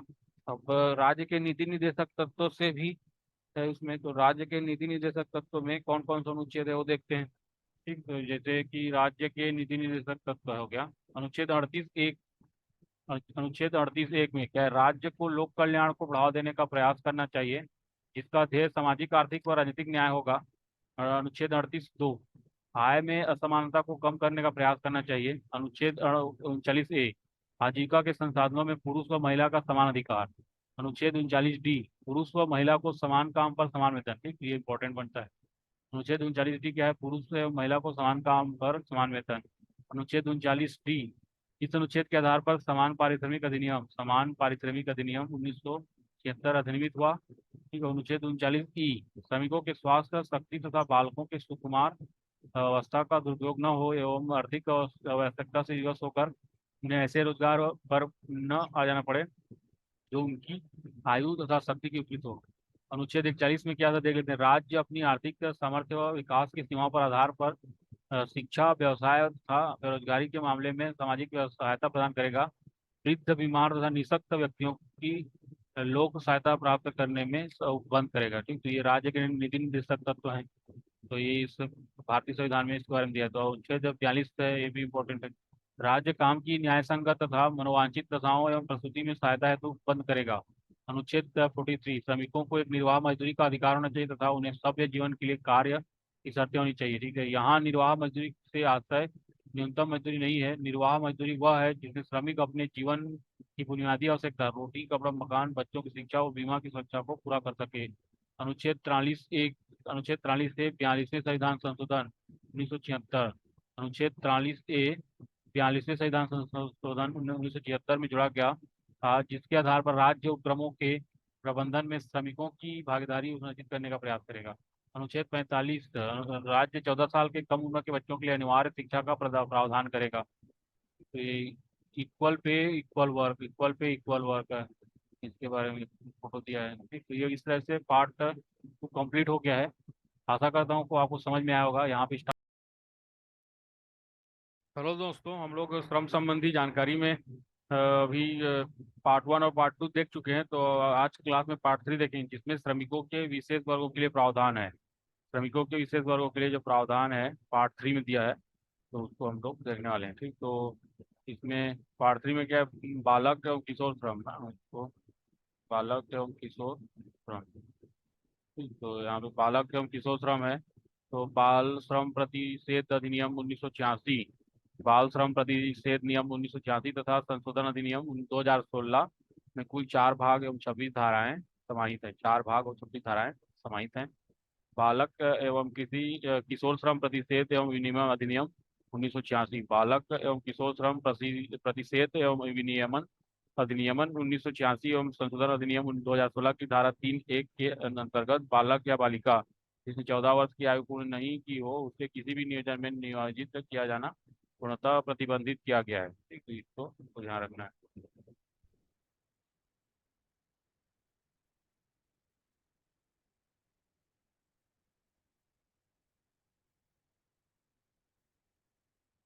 ठीक है, तो अब इसके बाद 14 वर्ष से 18 वर्ष के किशोर को 107 अधिसूचित प्रक्रिया एवं उपजीविकाओं में खतरनाक क्षेत्र नियोजित किया जाना पूर्णतः प्रतिबंधित किया गया है। अब इसमें देखते हैं वह क्षेत्र जिसमें बच्चों को कार्य करना कानूनी रूप से खतरनाक माना गया है, जैसे कारखाने, पटाखों का निर्माण, संग्रह या बिक्री, बीड़ी उद्योग, तंबाकू निर्माण, अगरबत्ती निर्माण, विद्युत उत्पादन, पत्थर खदान, भूमिगत खान और कोलियारी, होटल, ढाबा, रेस्टोरेंट, ईंट भट्टा, कपड़े निर्माण, ऑटोमोबाइल वर्कशॉप, गैराज, भवन निर्माण एवं अन्य निर्माण कार्य, ज्वलनशील तथा स्फोटक संबंधी कार्य। ठीक, तो इसमें 14 वर्ष से कम उम्र के बालक को पारिवारिक व्यवसाय, खतरनाक क्षेत्र को छोड़कर शाला समय के उपरांत सहयोग हेतु एवं कला क्षेत्र जैसे ऑडियो वीडियो मनोरंजन अथवा खेल गतिविधियों जिसमें सर्कस शामिल नहीं है में बालकों की सुरक्षा के प्रबंध के साथ उनसे कार्य लिया जा सकता है। अधिनियम की धारा 3 की धारा 7 में किशोर श्रम 14 से 18 वर्ष की आयु हेतु नियमावली का उल्लेख है, जिसमें मतलब प्रति 3 घंटे काम पर 1 घंटे का विश्राम, एक दिन में अधिकतम 6 घंटे का कार्य जिसमें विश्राम का समय सम्मिलित है। सायं 7 बजे से सुबह के 8 बजे तक, सायं 7 बजे से सुबह के 8 बजे तक ही कार्य नहीं लिया जा सकता। ओवर टाइम नहीं कराया जा सकता। किसी किशोर से एक ही दिन में 2 जगह कार्य नहीं लिया जा सकता। काम करने वाले किशोर को अनिवार्यतः साप्ताहिक अवकाश दिया जाना है। धारा 8, बाल एवं किशोर श्रम निषेध और विनियमन अधिनियम 1986 और एवं 2016 के धारा 14 तथा धारा 3 एवं धारा 3(1) के अंतर्गत बच्चों को नियोजित करने वाले संस्थान या व्यक्ति पर रुपए 20,000 से 50,000 तक जुर्माना या 6 माह से 2 वर्ष तक कारावास अथवा दोनों से भी दंडित किया जा सकता है। उक्त अधिनियम के प्रभावी प्रवर्तन हेतु राज्य के समस्त 28 जिलों में जिला कलेक्टर के निर्देशन पर टास्क फोर्स गठित किया गया है, जिसमें श्रम विभाग, महिला एवं बाल विकास विभाग, पुलिस प्रशासन एवं राजस्व के कार्यपालक अधिकारी सम्मिलित होते हैं। राज्य के समस्त जिला कार्यालयों द्वारा उक्त टास्क फोर्स के माध्यम से बालक एवं किशोर श्रम प्रतिषेध एवं विनियमन अधिनियम 1986 के अंतर्गत सतत निरीक्षण व परीक्षण किया जाता है। बालक एवं किशोर श्रम प्रतिषेध एवं विनियमन विनियमन अधिनियम 1986 के प्रभावी प्रवर्तन एवं बाल श्रम नियोजन की शिकायत के अनुश्रवण एवं निवारण टोल फ्री दूरभाष क्रमांक 1800 से 2332 197 एवं 1098 स्थापित किया गया है। सभी जिलों में कलेक्टर की अध्यक्षता में राष्ट्रीय बाल श्रम परियोजना समिति का गठन किया जा चुका है। राष्ट्रीय बाल श्रम परियोजना पुनरीक्षित दिशा निर्देश 2016 अंतर्गत राज्य के प्रत्येक जिले में बाल श्रमिकों के प्रारंभिक चिन्हांकन व सर्वेक्षण कराए जाने के निर्देश दिए गए हैं। सर्वेक्षण उपरांत पाए गए 5 से 8 वर्ष आयु के काम करने वाले विमुक्त बच्चे सीधे स्कूल से जोड़े जाएंगे। 9 वर्ष से 14 वर्ष आयु वर्ग के चिन्हांकित बच्चों को सर्व शिक्षा अभियान के अंतर्गत औपचारिक प्राथमिक शिक्षा प्रदान कर शिक्षा का अधिकार अधिनियम 2009 के धारा 4 के तहत समुचित आयु वर्ग की औपचारिक कक्षाओं की कक्षा में प्रविष्ट कराया जा सकेगा। जिले में 14 वर्ष से कम आयु के काम करने वाले सभी बच्चों एवं खतरनाक व्यवसाय या प्रक्रियाओं में कार्यरत 14 वर्ष से एक वर्ष 18 वर्ष से कम आयु के किशोरों का चिन्हांकन कर उन्हें कार्य से विमुक्त कर जिला बाल श्रम परियोजना द्वारा पुनर्वास और प्रशिक्षण कार्यवाही की जाती है। पेंसिल पोर्टल बाल श्रम उन्मूलन के प्रभावी क्रियान्वयन हेतु श्रम एवं रोजगार मंत्रालय भारत सरकार द्वारा पेंसिल पोर्टल विकसित किया गया है। उस पोर्टल द्वारा केंद्र सरकार, राज्य सरकार, जिला और सभी बाल श्रम परियोजना समितियों को जोड़ा गया है। पेंसिल पोर्टल निम्न घटक हैं: चाइल्ड ट्रैकिंग सिस्टम, शिकायत प्रकोष्ठ, राज्य सरकार, राष्ट्रीय बाल श्रम परियोजना समिति, परस्पर सहयोग। तो राज्य के 28 जिलों में बाल एवं किशोर श्रम संशोधन अधिनियम 2016 के धारा 17A के तहत जिला नोडल अधिकारी नियुक्त किए गए हैं, जिनके द्वारा राष्ट्रीय बाल श्रम परियोजना के संचालन एवं बाल श्रम उन्मूलन हेतु पेंसिल पोर्टल का प्रभावी क्रियान्वयन किया जा रहा है। बंधक श्रम, तो बंधित श्रम पद्धति उत्पादन अधिनियम 1976 के तहत बंधक श्रम प्रथा दंडनीय अपराध है। इस अधिनियम के अंतर्गत बंधुआ श्रम कराने वाले नियोजकों को दंडित किए जाने के अलावा संबंधित बंधुओं श्रमिकों को मुक्त कराने तथा उनका पुनर्वास कराने का प्रावधान है। इस कार्य की सतत निगरानी के लिए जिला व अनुभागीय स्तर पर सतर्कता समिति बनाए जाने का प्रावधान है। वर्तमान में केंद्र प्रवर्तित पुनरीक्षित बंधक श्रमिक पुनर्वास सहायता योजना दिनांक 17/5/2016 तथा संशोधित दिनांक 27/1/2022 से प्रभावशील है। उक्त योजना अंतर्गत अवमुक्त बंधक श्रमिकों को राज्य के प्रत्येक जिला स्तर पर गठित बंधक श्रमिक पुनर्वास कोष से तत्काल सहायता राशि 30,000 रुपये प्रति श्रमिक के मान से अथवा कल जिला कलेक्टर द्वारा आवश्यकता अनुसार इससे अधिकतम 30,000 रुपये तत्काल सहायता राशि प्रदान किए जाने का प्रावधान है, जिसका समायोजन पुनर्वास सहायता राशि से किया जाएगा। राज्य के समस्त 28 जिलों में बंधक श्रम पुनर्वास स्थायी कोष का गठन किया जा चुका है। केंद्र प्रवर्तित पुनरीक्षित बंधक श्रमिक पुनर्वास सहायता योजना के अंतर्गत पुनर्वास सहायता राशि के लिए इसका प्रावधान है। वयस्क विमुक्त प्रतिबंधक श्रमिक रुपये 1 लाख, विमुक्त बंधक श्रमिक बच्चे भिक्षावृत्ति से विमुक्त बंधक श्रमिक बच्चे, विमुक्त महिला बंधक श्रमिक रुपये 2 लाख रुपये प्रति श्रमिक। वेश्यावृत्ति, मानव तस्करी के दौरान उत्पीड़न, ट्रांसजेंडर महिला बच्चे विमुक्त होने पर रुपये 3 लाख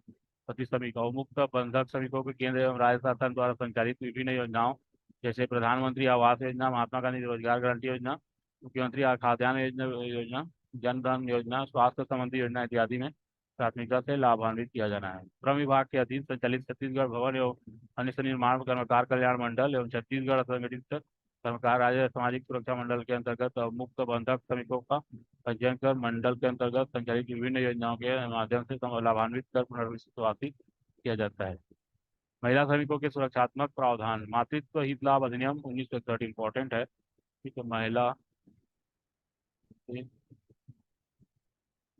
तो जैसे कि है महिला मातृत्व हित लाभ अधिनियम 1961 किसी भी संस्थान में कार्यरत महिला श्रमिक के मातृत्व की गरिमा को बनाए रखने एवं उसके तथा नवजात शिशु के स्वास्थ्य संबंधी देखभाल हेतु मातृत्व हित लाभ अधिनियम 1961 लाया गया है। इस अधिनियम के अंतर्गत वे महिला श्रमिक कर्मचारी सम्मिलित हैं जो कि जैविक माता बायोलॉजिकल मदर हो, इस स्थान में पिछले 12 महीने में कम से कम 80 दिवस कार्य किया हो, जिसमें इन 80 दिवसों में शासकीय अवकाश या नियमानुसार कर्मचारी द्वारा लिया गया अवकाश भी सम्मिलित है। इस अधिनियम के अंतर्गत मातृत्व हित लाभ हेतु 12 सप्ताह के अवकाश का प्रावधान था, जिसमें 2017 में संशोधित करते हुए अधिकतम 26 सप्ताह 26 सप्ताह संवैतनिक मातृत्व अवकाश प्राप्त प्रदाय किया जाना है। ठीक है, तो 26 सप्ताह संवैतनिक मातृत्व अवकाश प्रदाय किया जाना है। पूर्व में इस अधिनियम के अनुसार संभावित प्रसव तिथि से 6 सप्ताह पूर्व अवकाश लिया जा सकता था, जिसे 2017 में संशोधित करते हुए 8 सप्ताह पूर्व किया गया है। सेक्शन 5(5)(a)(5)(b) ऐसे संस्थान जो दुकान या स्थापना अधिनियम के अंतर्गत पंजीकृत हैं, वहाँ 10 या 10 से अधिक पिछले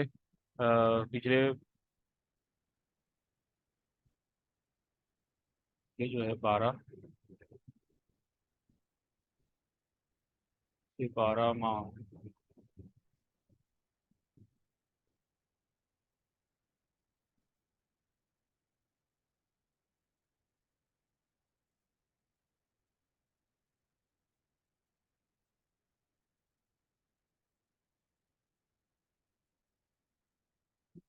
पिछले 12 माह में किसी भी एक दिन पर नियोजित हो कर्मचारी होने पर लागू होगा। जिस संस्थान में कर्मचारी राज्य बीमा अधिनियम 1948 प्रभावशील है, वहां गर्भवती माता की समस्त स्वतों का भुगतान कर्मचारी राज्य बीमा द्वारा किया जाता है।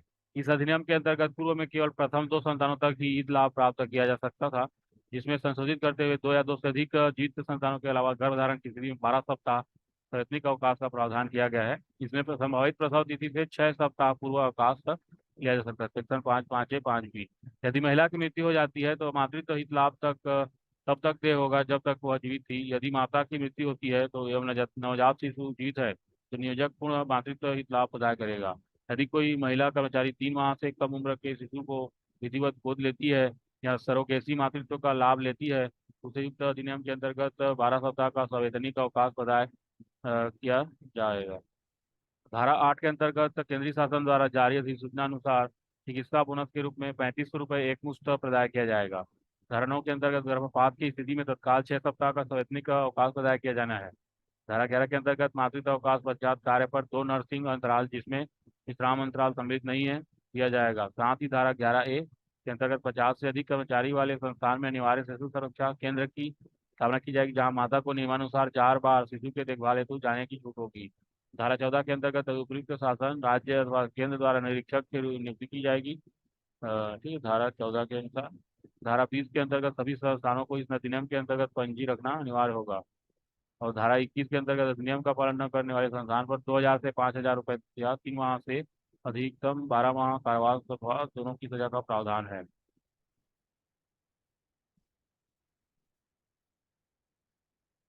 अन्य प्रावधान है रात्रि में कार्य निषेध। किसी भी कारखाने या खदान में महिला कर्मचारी से शाम 7 बजे से सुबह 6 बजे तक कार्य लिया जाना प्रतिबंधित किया गया है। कारखाना अधिनियम 1948 खंड 66(1) बी एवं खान अधिनियम 1952 खंड 46(1)(b) किसी भी भूमिगत खदान में महिला श्रमिक को कार्य करने पर प्रतिबंधित किया गया। ठीक है। समान पारिश्रमिक अधिनियम 1976, समान पारिश्रमिक अधिनियम 1976, तो इसमें 11 फरवरी 1976 से संपूर्ण भारत में प्रभावी। इस अधिनियम में कुल 3 अध्याय तथा धाराएं हैं। अंतर्राष्ट्रीय श्रम संस्थान के अधिवेशन क्रमांक 100 सन 1951 से संबंधित है। धारा 5 में निहित प्रावधान। इस अधिनियम के अंतर्गत कोई भी नियोजक समान प्रकृति के काम में लिंग के आधार पर पारिश्रमिक या वेतन में विभेद या अंतर नहीं रखेगा। उपरोक्त प्रावधान के लिए नियोजक के कर्तव्य का वर्णन किया गया है। धारा 4 समान पारिश्रमिक जो है समान पारिश्रमिक अधिनियम 1976 11 फरवरी 1976 से संपूर्ण भारत में प्रभावी। इस अधिनियम में कुल 3 अध्याय तथा धाराएं हैं। अंतर्राष्ट्रीय श्रम संस्थान के अधिवेशन क्रमांक 100 सन 1951 से संबंधित है। धारा 5 में निहित प्रावधान। इस अधिनियम के अंतर्गत कोई भी नियोजक समान प्रकृति के काम में लिंग के आधार पर पारिश्रमिक या वेतन में विभेद के अंतर नहीं रखेगा। उपरोक्त प्रावधान के लिए नियोजक के कर्तव्य का वर्णन किया गया है। धारा 4। ठीक है, एक ही काम या समान प्रकृति का काम वह कार्य जिसे करने में समान मेहनत, कार्य कुशलता या जिम्मेदारी की आवश्यकता हो। इस अधिनियम की धारा 5 के आधार पर भर्ती, पदोन्नति, प्रशिक्षण या स्थानांतरण पर भी लिंग आधारित भेदभाव नहीं किया जा सकता है। आरक्षण के प्रावधान इस अधिनियम के कारण प्रभावित नहीं होंगे। समान कार्य के लिए समान वेतन संबंधी प्रावधान भारतीय संविधान के भाग 4 राज्य के नीति निर्देशक की धारा 40 में वर्णित है। सलाहकार समिति के बारे में देखते हैं। अधिनियम की धारा 6 के अंतर्गत उपयुक्त शासन राज्य केंद्र शासन सलाहकार समिति गठन कर सकता है, जो कि महिलाओं के रोजगार के अवसर बढ़ाने पर प्रयास करेगी। समिति में कम से कम 10 सदस्य होंगे, जिसमें न्यूनतम 50% सदस्य महिला होंगे। धारा 7 के अंतर्गत उपयुक्त शासन इस अधिनियम के अंतर्गत सुनवाई हेतु अधिकारी कर सकती है, जो कि श्रम अधिकारी से कम स्तर का न हो। प्रकरण में जारी आदेश के विरुद्ध वादी प्रतिवादी कक्ष 30 दिवस के भीतर उच्च अधिकारी न्यायालय अपील प्रकरण दायर कर सकता है। रजिस्टर की व्यवस्था। धारा 8 के अंतर्गत प्रत्येक नियोजक उक्त प्रयोजन हेतु रजिस्टर बना कर रखेगा। धारा 10 के अंतर्गत जुर्माना का प्रावधान है, जिसमें रजिस्टर न बनाना या जांच में प्रस्तुत न करने पर 1 माह कारावास या 10,000 या दोनों की सजा का प्रावधान है। अधिनियम के मूल प्रावधानों के प्रथम उल्लंघन पर नियोजक को 3 माह से 1 साल तक कारावास या 10,000 से 20,000 तक जुर्माना या दोनों। द्वितीय बार उल्लंघन पर अधिकतम 2 वर्ष तक कारावास का प्रावधान है। इस अधिनियम के अंतर्गत नियम बनाने की शक्ति केंद्र शासन के पास सुरक्षित है। इस अधिनियम के अंतिम संशोधन 1987 में किया गया था। पार्ट 4 देखते हैं। ठीक है, पार्ट 4 में क्या है, श्रमिकों के मजदूरी संबंधी कानून। ठीक है, श्रमिकों के मजदूरी संबंधी कानून। श्रमिकों के मजदूरी संबंधी कानून, जिसमें हम लोग देखेंगे वेतन भुगतान अधिनियम 1936। ठीक है, वेतन भुगतान अधिनियम 1936। वेतन भुगतान अधिनियम 1936 क्या है? व्हीटली कमीशन की सिफारिश के आधार पर वेतन भुगतान अधिनियम 1936 लाया गया। और कब हुआ था? 23 अप्रैल 1936 को। 23 अप्रैल 1936 को अधिनियमित किया गया। तो 28 मार्च 1937 को ब्रिटिश शासन ने केंद्रीय शासन के अंतर्गत संपूर्ण भारत में लागू किया। तो वेतन भुगतान अधिनियम की आवश्यकता क्यों थी? तो कर्मकार के वेतन को नियमित रूप से प्रदाय करने, एक निश्चित समयावधि में वेतन प्रदाय करने, कानून द्वारा निर्धारित कटौती के अलावा अन्य कटौती को रोकने के लिए, कानून द्वारा निर्धारित कटौती के अलावा अन्य कटौती को रोकने के लिए, एक निश्चित समयावधि में वेतन प्रदाय करने के लिए, कर्मकार के वेतन को नियमित रूप से प्रदाय करने के लिए। ठीक, तो ये धारा 2 रेलवे वायु यातायात सेवा, जिसमें सेना, केंद्र सरकार एवं नागरिक उड्डयन शामिल नहीं। रेल वायु यातायात सेवा जिसमें सेना, केंद्र सरकार एवं नागरिक उड्डयन शामिल नहीं। खदान आयल फील्ड में केंद्र शासन इस अधिनियम के अंतर्गत नियम बनाती है। फिर सभी स्थापनाओं में राज्य सरकार, राज्य शासन को नियम बनाने का प्राधिकार प्राप्त है। धारा 1 में है, इस अधिनियम के अंतर्गत वे समस्त कर्मकार आते हैं जिनका मासिक वेतन 24,000 रुपये से कम हो। पूर्व में यह 6500 रुपये था, जिसे वर्ष 2012 में राशि में वृद्धि कर 18,000 रुपये किया गया है एवं अगस्त 2017 से इसकी राशि 24,000 रुपये किया गया है। धारा 1 इस अधिनियम में संशोधन प्रत्येक 5 वर्ष में उपभोक्ता व्यय सूचकांक के आधार पर किया जाता है। वेतन भुगतान के नियम, धारा 5 में क्या है? वेतन भुगतान के नियम है, यदि संस्थान कारखाना में 1,000 से कम श्रमिक हो तो माह के 7वें दिन में वेतन का भुगतान किया जाता है। यदि संस्थान कारखाना में 1,000 से अधिक श्रमिक हो तो माह के 10 दिन में 10वें दिन में तक वेतन का भुगतान किया जाता है। यदि किसी श्रमिक को नौकरी से निकाला जाता है तो अगले 2 वर्ष कार्य दिवस में समस्त स्वत्वों का भुगतान किया जाता है। ठीक है, तो ये अब देखते हैं धारा 5, किसी भी कर्मकार का वेतन 1 माह से ज्यादा लंबित नहीं रखा जा सकता। जिस संस्थान में श्रमिकों से लोडिंग या अनलोडिंग का कार्य कराया जाता है, जैसे बंदरगाह या घाट, कार्य समाप्ति के 7वें दिन भुगतान किया जाता है। ठीक, भुगतान का माध्यम क्या है? धारा 6 है। वर्ष 2017 से धारा 6 में देखते हैं भुगतान का माध्यम क्या है। धारा 6 बताता है, वर्ष 2017 से पूर्व वेतन भुगतान का माध्यम चेक, नोट, सिक्का के लिए कर्मकार लिखित सहमति लेना अनिवार्य था, जिसे समाप्त कर चेक बैंक खाते में भुगतान की प्रक्रिया को अपनाया गया है। धारा 7 में क्या है? कटौतियां के बारे में बताया गया है। सहकारी संस्थाओं में कुल वेतन का 75% कटौती हो सकती है। इसके अलावा अन्य सभी संस्थानों में वेतन के 50% से अधिक की कटौती नहीं की जा सकती। और धारा 8 में क्या है? फाइन या जुर्माना के बारे में बात हुई है। फाइन या जुर्माना वेतन के 3% से अधिक नहीं होना चाहिए। जुर्माना किस्तों में वसूल नहीं किया जा सकता। और 15 वर्ष से कम आयु के कर्मकार पर जुर्माना नहीं लगाया जा सकता। 3 माह से पुराने प्रथमों पर जुर्माना नहीं लगाया जा सकता। ऐसे पारिश्रमिक जहां वेतन भुगतान अधिनियम लागू नहीं होगा, ऐसे पारिश्रमिक जहां वेतन भुगतान अधिनियम लागू नहीं होगा, उपादान की राशि, दीपावली पर मिलने वाली बोनस, पेंशन तथा भविष्य निधि की राशि। ऐसे पारिश्रमिक जहां वेतन भुगतान अधिनियम लागू नहीं होगा, उपादान की राशि, इसमें मतलब वेतन भुगतान अधिनियम लागू नहीं होगा। ठीक है, उत्पादन की राशि, दीपावली पर मिलने वाली बोनस, पेंशन तथा भविष्य निधि की राशि, ये सब में क्या है? पारिश्रमिक जहाँ वेतन भुगतान अधिनियम लागू नहीं होता है। मतलब कहाँ कहाँ पे लागू नहीं होता? उपादान की राशि, दीपावली पर मिलने वाली बोनस, पेंशन तथा भविष्य निधि की राशि। अन्य प्रावधान, अधिनियम की धारा 13 के अंतर्गत समस्त संस्थानों को उक्त संबंध में रजिस्टर संधारित रखना अनिवार्य है। धारा 14 के अंतर्गत अधिनियम में जांच हेतु श्रम निरीक्षक की नियुक्ति की जाती है। ठीक है, इंपॉर्टेंट है। धारा 14 के अंतर्गत अधिनियम में जांच हेतु श्रम निरीक्षकों की नियुक्ति की जाती है।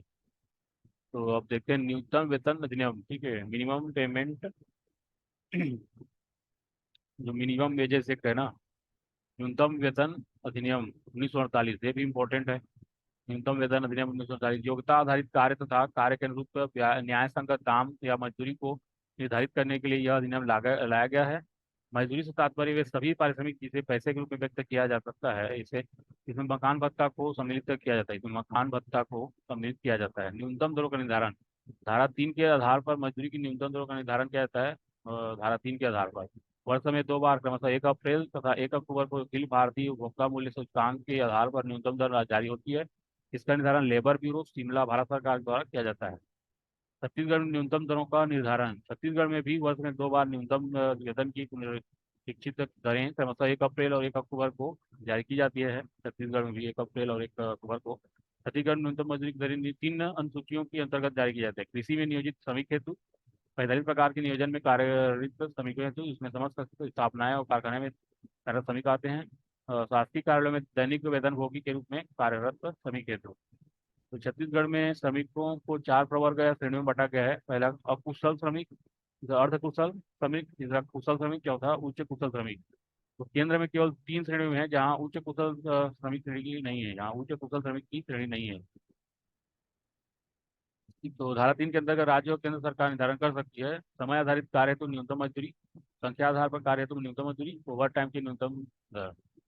तो ओवर टाइम भी करते हैं कुछ का। न्यूनतम मजदूरी दर का निर्धारण एवं पुनरीक्षण। धारा 5 के आधार पर न्यूनतम मजदूरी दर का निर्धारण एवं पुनरीक्षण दो आधारों पर किया जाता है, कमिटी प्रक्रिया, अधिसूचना प्रक्रिया। एक तो न्यूनतम मजदूरी का निर्धारण दो प्रकार से होता है, एक कमिटी प्रक्रिया, एक अधिसूचना प्रक्रिया। कार्य की अनुकूल दशा, धारा 13 के अंतर्गत कार्य की अनुकूल दशाओं के साथ साथ सामान्य दिवस में कार्य की निश्चित समयावधि तय की गई है। ठीक है, तो एक जो है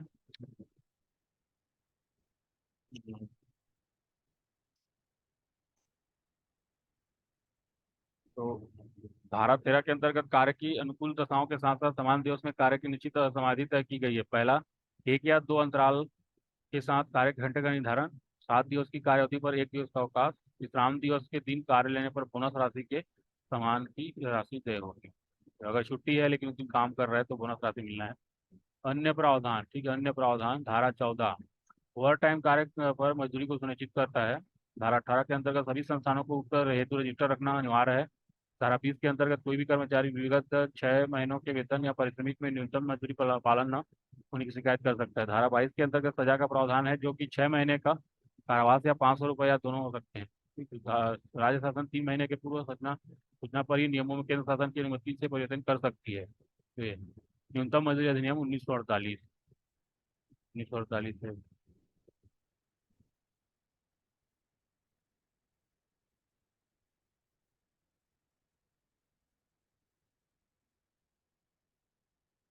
न्यूनतम वेतन अधिनियम 1948 के अंतर्गत छत्तीसगढ़ में प्रभावशील न्यूनतम वेतन एवं परिवर्तनशील महंगाई भत्ते की दरें अनुसूची और कृषि नियोजन दिनांक 1 अक्टूबर 2022 से 31 मार्च 2023 तक। ठीक है, आंकड़े रुपए में ना, तो न्यूनतम मूल वेतन प्रतिदिन प्रति माह, परिवर्तनशील महंगाई भत्ता प्रतिदिन प्रति माह, कुल वेतन प्रति माह प्रतिदिन, श्रमिकों का वर्ग न्यूनतम मूल वेतन प्रति माह प्रतिदिन, परिवर्तनशील महंगाई भत्ता, कुल वेतन, आंकड़े रुपए में। इस प्रकार से कॉलम दिए हैं 13। तो न्यूनतम मूल वेतन प्रति माह 6,900 और प्रतिदिन 230। ठीक है, परिवर्तनशील महंगाई भत्ता ये जो है 1/10/2022 से 31/3/2023 तक है एक। और ये जो है मतलब अभी जो देख रहे हैं, तो दूसरा में क्या है, प्रतिदिन में न्यूनतम मूल वेतन क्या है, 230 रुपये। और परिवर्तनशील महंगाई भत्ता प्रति माह है 1,275 और प्रतिदिन जो है 42.53। कुल वेतन में प्रति माह 8,175 और मतलब 8,175 प्रति माह कुल वेतन।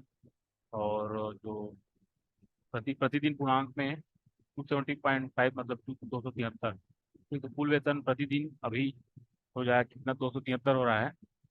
और अभी श्रमिकों का वर्ग देखते हैं, तो अकुशल कृषि श्रमिक, ठीक, श्रमिकों का वर्ग अकुशल कृषि श्रमिक है। उसका न्यूनतम मूल वेतन है 6,900 230। और मतलब अब दिनांक 1/4/2023 से 30/9/2023 के लिए ना ये, तो 1/4/2023 से 30/9/2023 के लिए न्यूनतम मूल्य वेतन प्रति माह 6,900 है, उतना ही है। और प्रतिदिन जो मतलब है वो 230 ही है। लेकिन महंगाई भत्ता में परिवर्तन हो गया ना, तो यहाँ पे अब 1,500 मिलता है, प्रति माह 1,500 मिलता है, प्रतिदिन कितना, 50, प्रतिदिन 50।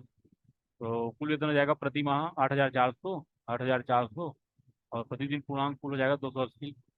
ठीक है, तो अब 1/4/2023 से 30/9/2023 मतलब अभी करंट में जो कुल वेतन है प्रति माह 8,400 और प्रतिदिन 280। स्पष्टीकरण देख लेते हैं। मासिक मजदूरी पर नियुक्ति किसी कर्मचारी का दैनिक वेतन 30 से भाग देकर गणना किया जाएगा। उपरोक्त दी गई वेतन दरें महिला एवं पुरुष के लिए एक समान है। कृषि नियोजन के अतिरिक्त समस्त नियोजन के लिए निर्धारित दर न्यूनतम मजदूरी अधिनियम 1948 की धारा 13 की उपधारा अ, धारा एक वो खंड ख के अधीन में जो परिकल्पित किए गए विश्राम दिवस में पारिश्रमिक शामिल है। तो न्यूनतम वेतन अधिनियम 1948 के अंतर्गत, ठीक है, न्यूनतम वेतन अधिनियम 1948 के अंतर्गत छत्तीसगढ़ में प्रभावशील न्यूनतम वेतन व परिवर्तनशील महंगाई भत्ते की दरें सूची क 45 प्रकार के नियोजन में कार्यरत श्रमिक हेतु ये देख लेते हैं। तो न्यूनतम वेतन अधिनियम 1948 के अंतर्गत छत्तीसगढ़ में प्रभावशील न्यूनतम वेतन और परिवर्तनशील महंगाई भत्ते की दरें सूची क 45 प्रकार के नियोजन में कार्यरत श्रमिक हेतु। तो दिनांक 1 अप्रैल 2022 से 30 सितंबर 2022 तक श्रमिकों का वर्ग अकुशल, अर्धकुशल, कुशल, उच्च कुशल। ठीक है, तो ये सब दिया है डेटा। न्यूनतम मूल वेतन और परिवर्तनशील महंगाई भत्ता कुल वेतन रुपए में। तो अकुशल के लिए 8,320 प्रतिदिन। प्रतिमाह महंगाई भत्ता 1,900 प्रतिदिन 73.08। कुल वेतन क्या है प्रति माह 10,220 प्रतिदिन 383 पूर्णांक में 393। इधर 1 अक्टूबर 2022 से 31 मार्च 2023 तक करंट में कितना है न्यूनतम मूल वेतन प्रति माह 8,320 प्रतिदिन 320। महंगाई भत्ता मिलता है 2,160 प्रतिदिन 83.08। तो कुल वेतन हो जाएगा प्रति माह 10,480 और प्रतिदिन जो है 403 रुपये। प्रतिदिन 403 रुपये और 10,480। तो अब कुशल के लोग ना अर्ध कुशल के लिए देख लेते हैं प्रतिदिन। जो अर्ध कुशल है उसका प्रतिदिन कितना हो जाएगा प्रतिदिन 11,130 और उसका प्रतिदिन 428।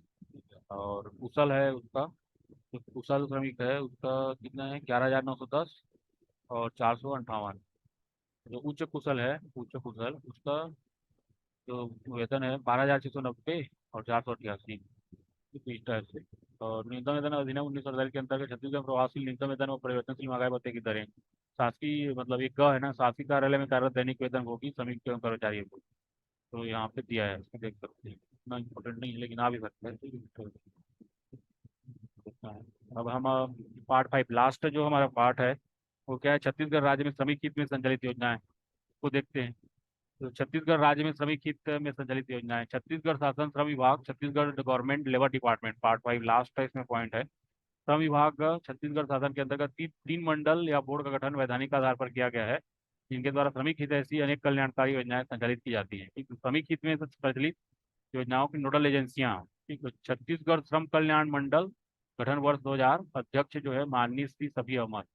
2000 में गठन किया गया था छत्तीसगढ़ श्रम कल्याण मंडल गठन वर्ष 2000 अध्यक्ष कौन है माननीय श्री सभी अहमद। उसके बाद दूसरा क्या है नोडल एजेंसी छत्तीसगढ़ भवन एवं अन्य सनिर्माण कर्मकार कल्याण मंडल गठन वर्ष 2008 अध्यक्ष जो है माननीय श्री सुधीर सन्नी अग्रवाल।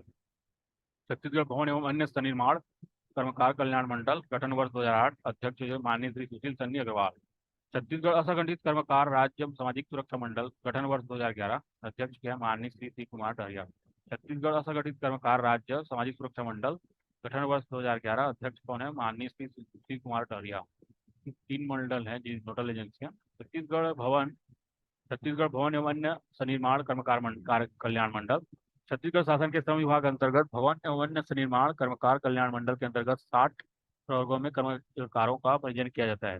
60 प्रवर्गों में मंडल द्वारा वर्तमान संचालित योजनाओं का विवरण। ठीक, मंडल द्वारा वर्तमान संचालित योजनाओं का मतलब छत्तीसगढ़ भवन एवं अन्य सनिर्माण कर्मकार कल्याण मंडल वाला ना। छत्तीसगढ़ भवन एवं अन्य सनिर्माण कर्मकार कल्याण मंडल उसके द्वारा जो योजनाएं हैं उसको देखते हैं। तो पहला जो है मुख्यमंत्री निर्माण श्रमिक निःशुल्क कार्ड योजना। मुख्यमंत्री निर्माण श्रमिक निःशुल्क कार्ड योजना हित लाभ योजना के तहत हिताधिकारी निःशुल्क अपना श्रमिक पंजीयन प्रमाण पत्र प्राप्त कर सकेगा जब निर्धारित पंजीयन नवकरण अभिदायक शुल्क की राशि की प्रतिपूर्ति मंडल द्वारा की जाएगी। तो ये कि मुख्यमंत्री निर्माण श्रमिक निःशुल्क कार्ड भी मिलेगा उनको। ये मिनी माता महतारी जतन योजना हाँ मिनी माता महतारी जतन योजना तो इसमें की हित लाभ क्या है। मंडल अंतर्गत पंजीकृत महिला निर्माण श्रमिक के प्रथम 2 बच्चों के प्रसव हेतु मंडल द्वारा राशि रुपए 20,000 एक मुश्त बच्चे के जन्म के पश्चात प्रदान की जाएगी। पूर्व में 10,000 की सहायता राशि प्रदान की जाती थी। तो मिनी माता महतारी जतन योजना 20,000 रुपये एक मुश्त। पात्रता क्या है बच्चे के जन्म के 90 दिवस पूर्व जन्म के 90 दिवस पहले पंजीयन होना अनिवार्य है तथा बच्चे के जन्म के 90 दिवस के अंदर आवेदन करना अनिवार्य है। तो तथा बच्चे के जन्म के 90 दिवस के अंदर आवेदन करना अनिवार्य है। ठीक तो 90 जब जिस दिन जन्म हुआ उससे पहले 90 दिन पहले का उसमें क्या है पंजीयन होना है। अब मुख्यमंत्री नौनिहाल छात्रवृत्ति योजना तो ये छात्रवृत्ति योजना चलाया जा रहा है। ठीक तो हित लाभ क्या है कक्षा छात्रवृत्ति 1 से 5वीं तक के छात्र है तो 1,000 छात्रा है तो 1,500 छठी से 8वीं छात्र है तो 1,500 छात्रा है तो 2,000 9वीं से 12वीं अगर छात्र है तो 2,000 छात्रा है तो 3,000 स्नातक मतलब ग्रेजुएशन अगर छात्र है तो 3,000 और छात्रा है तो 6,000 स्नातकोत्तर मतलब पोस्ट ग्रेजुएशन। ठीक तो 5,000 छात्र को 6,000 छात्रा को। और व्यावसायिक पाठ्यक्रम मतलब इंजीनियरिंग या इसमें करता है इंजीनियरिंग या मेडिकल में करता है तो उसको 6,000 और 8,000। ठीक है तो ये तो मतलब अगर महिला पुरुष है मतलब अगर छात्र है तो 6,000 और छात्रा है तो 8,000। ठीक है स्नातकोत्तर स्तर का व्यावसायिक पाठ्यक्रम ठीक है मतलब post graduation engineering and medical तो अगर छात्र है तो 8,000 और छात्रा है तो 10,000। पात्रता क्या है, आवेदन की तिथि से पूर्व के 1 वर्ष की अवधि में हितग्राही कम से कम 90 दिन निर्माण श्रमिक के रूप में कार्यरत हो। पंजीकृत निर्माण श्रमिकों के अधीनस्थ प्रथम 2 बच्चे हेतु कक्षा 1 से स्नातकोत्तर तक लाभ दे होगा।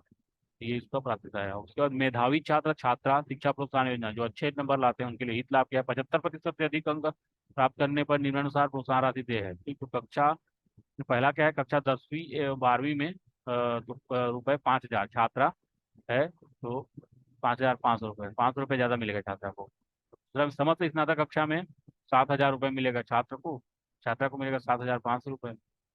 समस्त स्नातकोत्तर कक्षा में 10,000 रुपये छात्र को, छात्रा को 10,500 रुपये। समस्त व्यावसायिक शिक्षा एवं प्रोफेशनल शिक्षा में 12,000 रुपये छात्र को, छात्रा को 12,500। पांचवा में क्या है, छत्तीसगढ़ माध्यमिक शिक्षा मंडल के कक्षा 10वीं एवं 12वीं प्रावीण्य सूची के प्रथम 10 में आने पर रुपया 1 लाख। ठीक है, तो अगर टॉप 10 में आते हैं तो 1 लाख रुपए दिया जाएगा। ठीक, तो छठवां में क्या है, व्यावसायिक पाठ्यक्रम में प्रवेश प्रत्यक्ष शिक्षा सत्र की प्रवेश शुल्क समस्त शैक्षणिक शुल्क जो शासकीय शिक्षण संस्थानों में लागू शुल्क के बराबर हो प्रदान किया जाएगा। छात्र छात्राओं को छात्रावास में रहने एवं भोजन पर होने वाले व्यय की प्रतिपूर्ति मंडल द्वारा की जाएगा। एवं प्रतिवर्ष कॉपी किताब एवं स्टेशनरी हेतु रुपये 2,000 मंडल द्वारा पृथक से देय होगा। इसमें पात्रता क्या है, पंजीकृत निर्माण श्रमिक के प्रथम 2 बच्चों हेतु छात्रवृत्ति देय होगा। पात्रता क्या है, पंजीकृत निर्माण श्रमिक के प्रथम 2 बच्चों हेतु छात्रवृत्ति देय होगा। ये।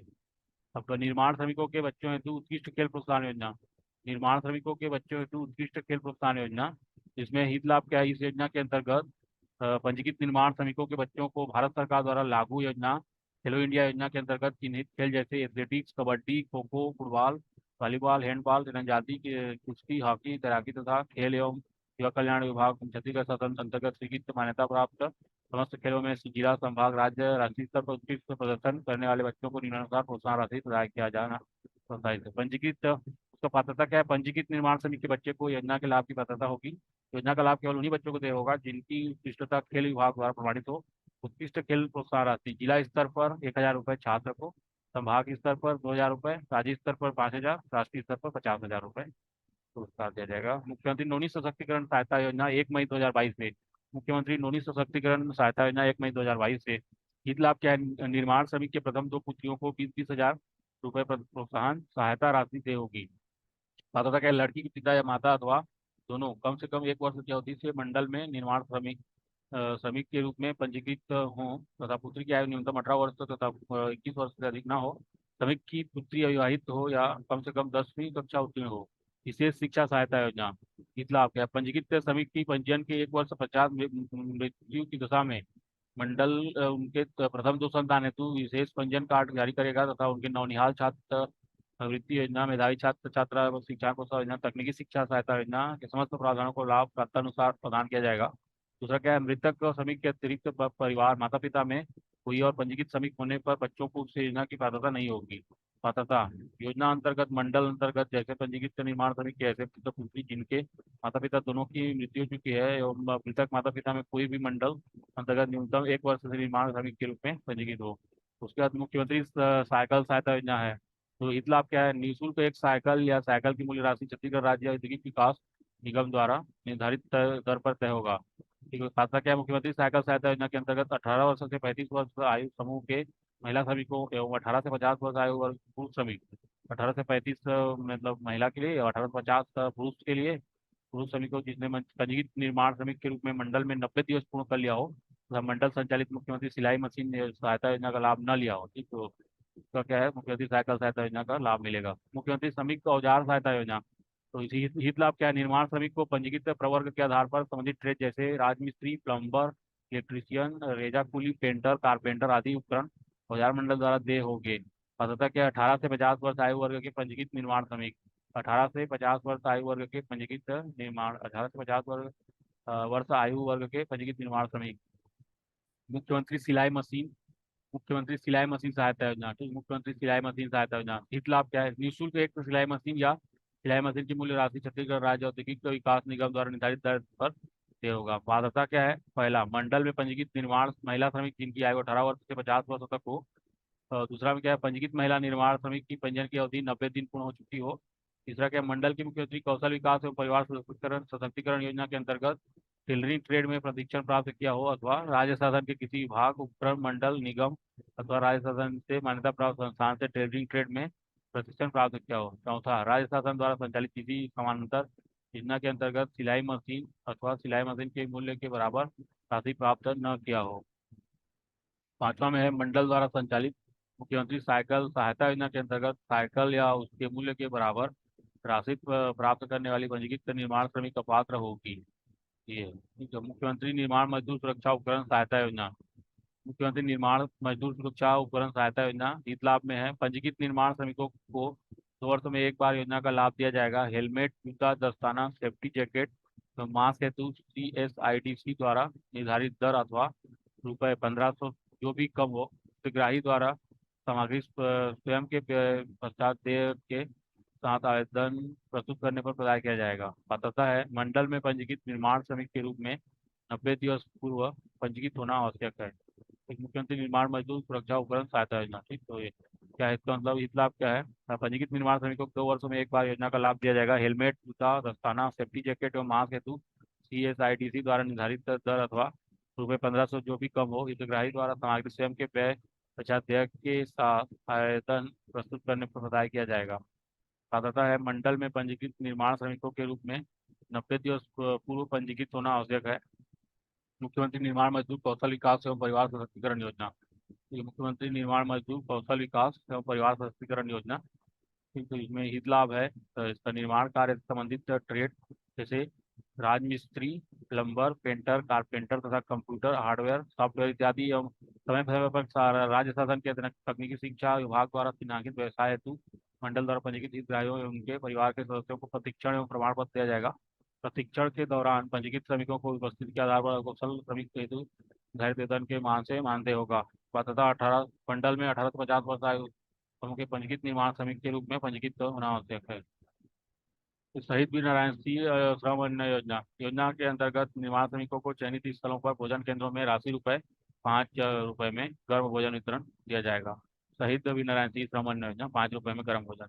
तो योजना का लाभ प्राप्त करने हेतु प्रदेश के निर्माणी श्रमिकों को मंडल में पंजीयन होना आवश्यक है। बंधक निर्माण मजदूर पुनर्वास सहायता योजना। तो योजना के अंतर्गत निर्माण कार्य संबंधित सभी अधिसूचित वर्गों के बंधक श्रमिकों हेतु कुल ₹4000 दिया जाना प्रावधानिक है, जिसमें से 2000 बंधक बनाए गए श्रमिक को वापस लाने हेतु क्षमता से 2000 श्रमिक के स्वास्थ्य परीक्षण एवं आवश्यकता अनुसार वर्ष के लिए दिया जाएगा। श्रम मित्र योजना। तो श्रम मित्र योजना, इसमें क्या होता है, मंडल द्वारा निर्माण श्रमिकों को पंजीयन एवं संचालित योजनाओं में पंजीकृत श्रमिकों को आधिकारिक लाभान्वित किए जाने हेतु पंजीकृत निर्माण श्रमिकों में से चयनित श्रमिक को श्रम मित्र संयोजक बनाए जाने का प्रावधान है।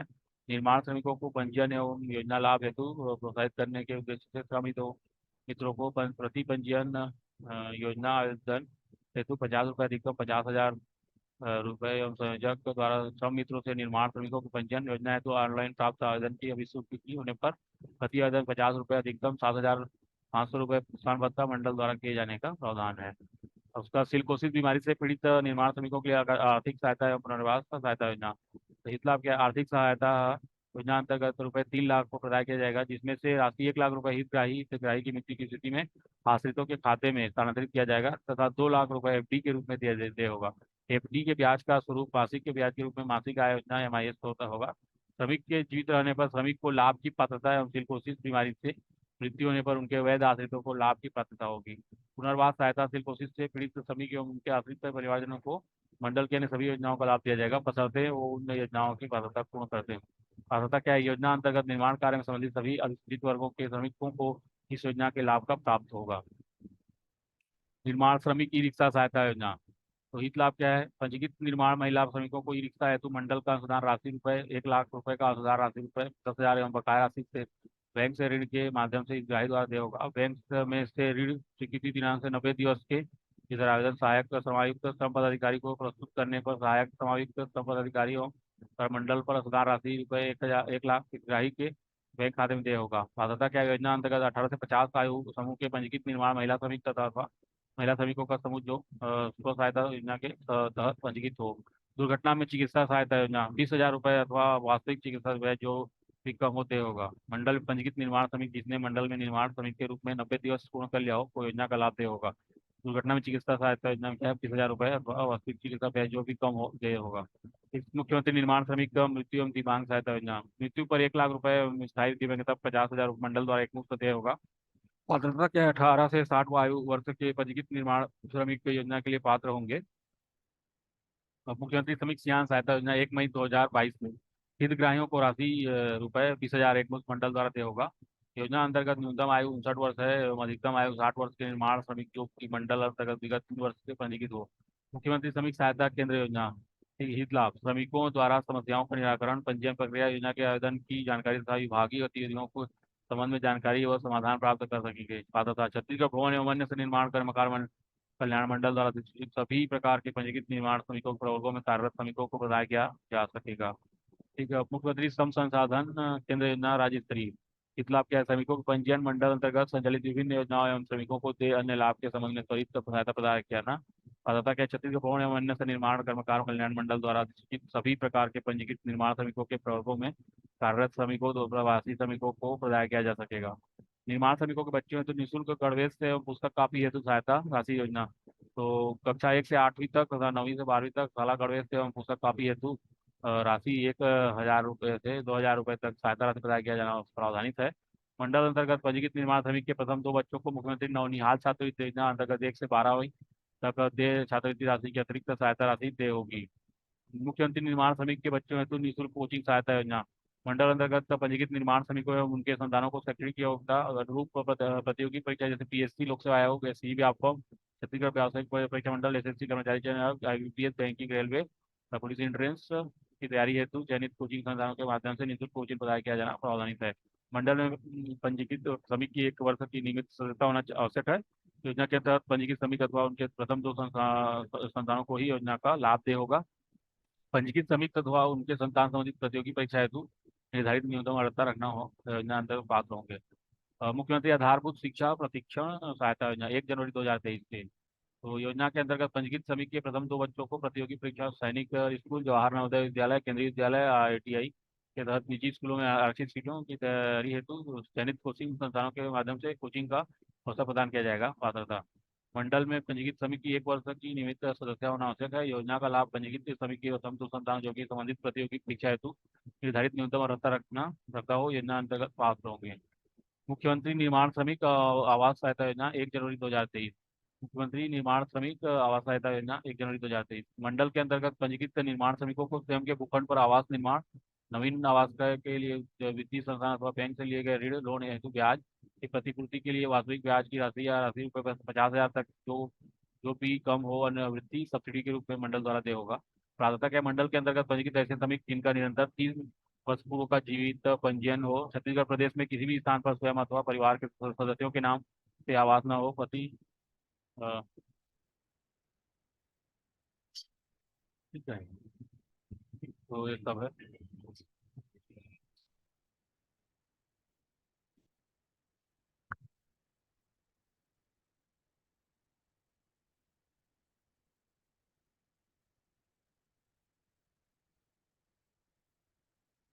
तो मुख्यमंत्री निर्माण श्रमिक आवास सहायता योजना 1 जनवरी 2023, ये सब है, देख सकते हो आप, 50,000 रुपये तक इसमें मिलेगा।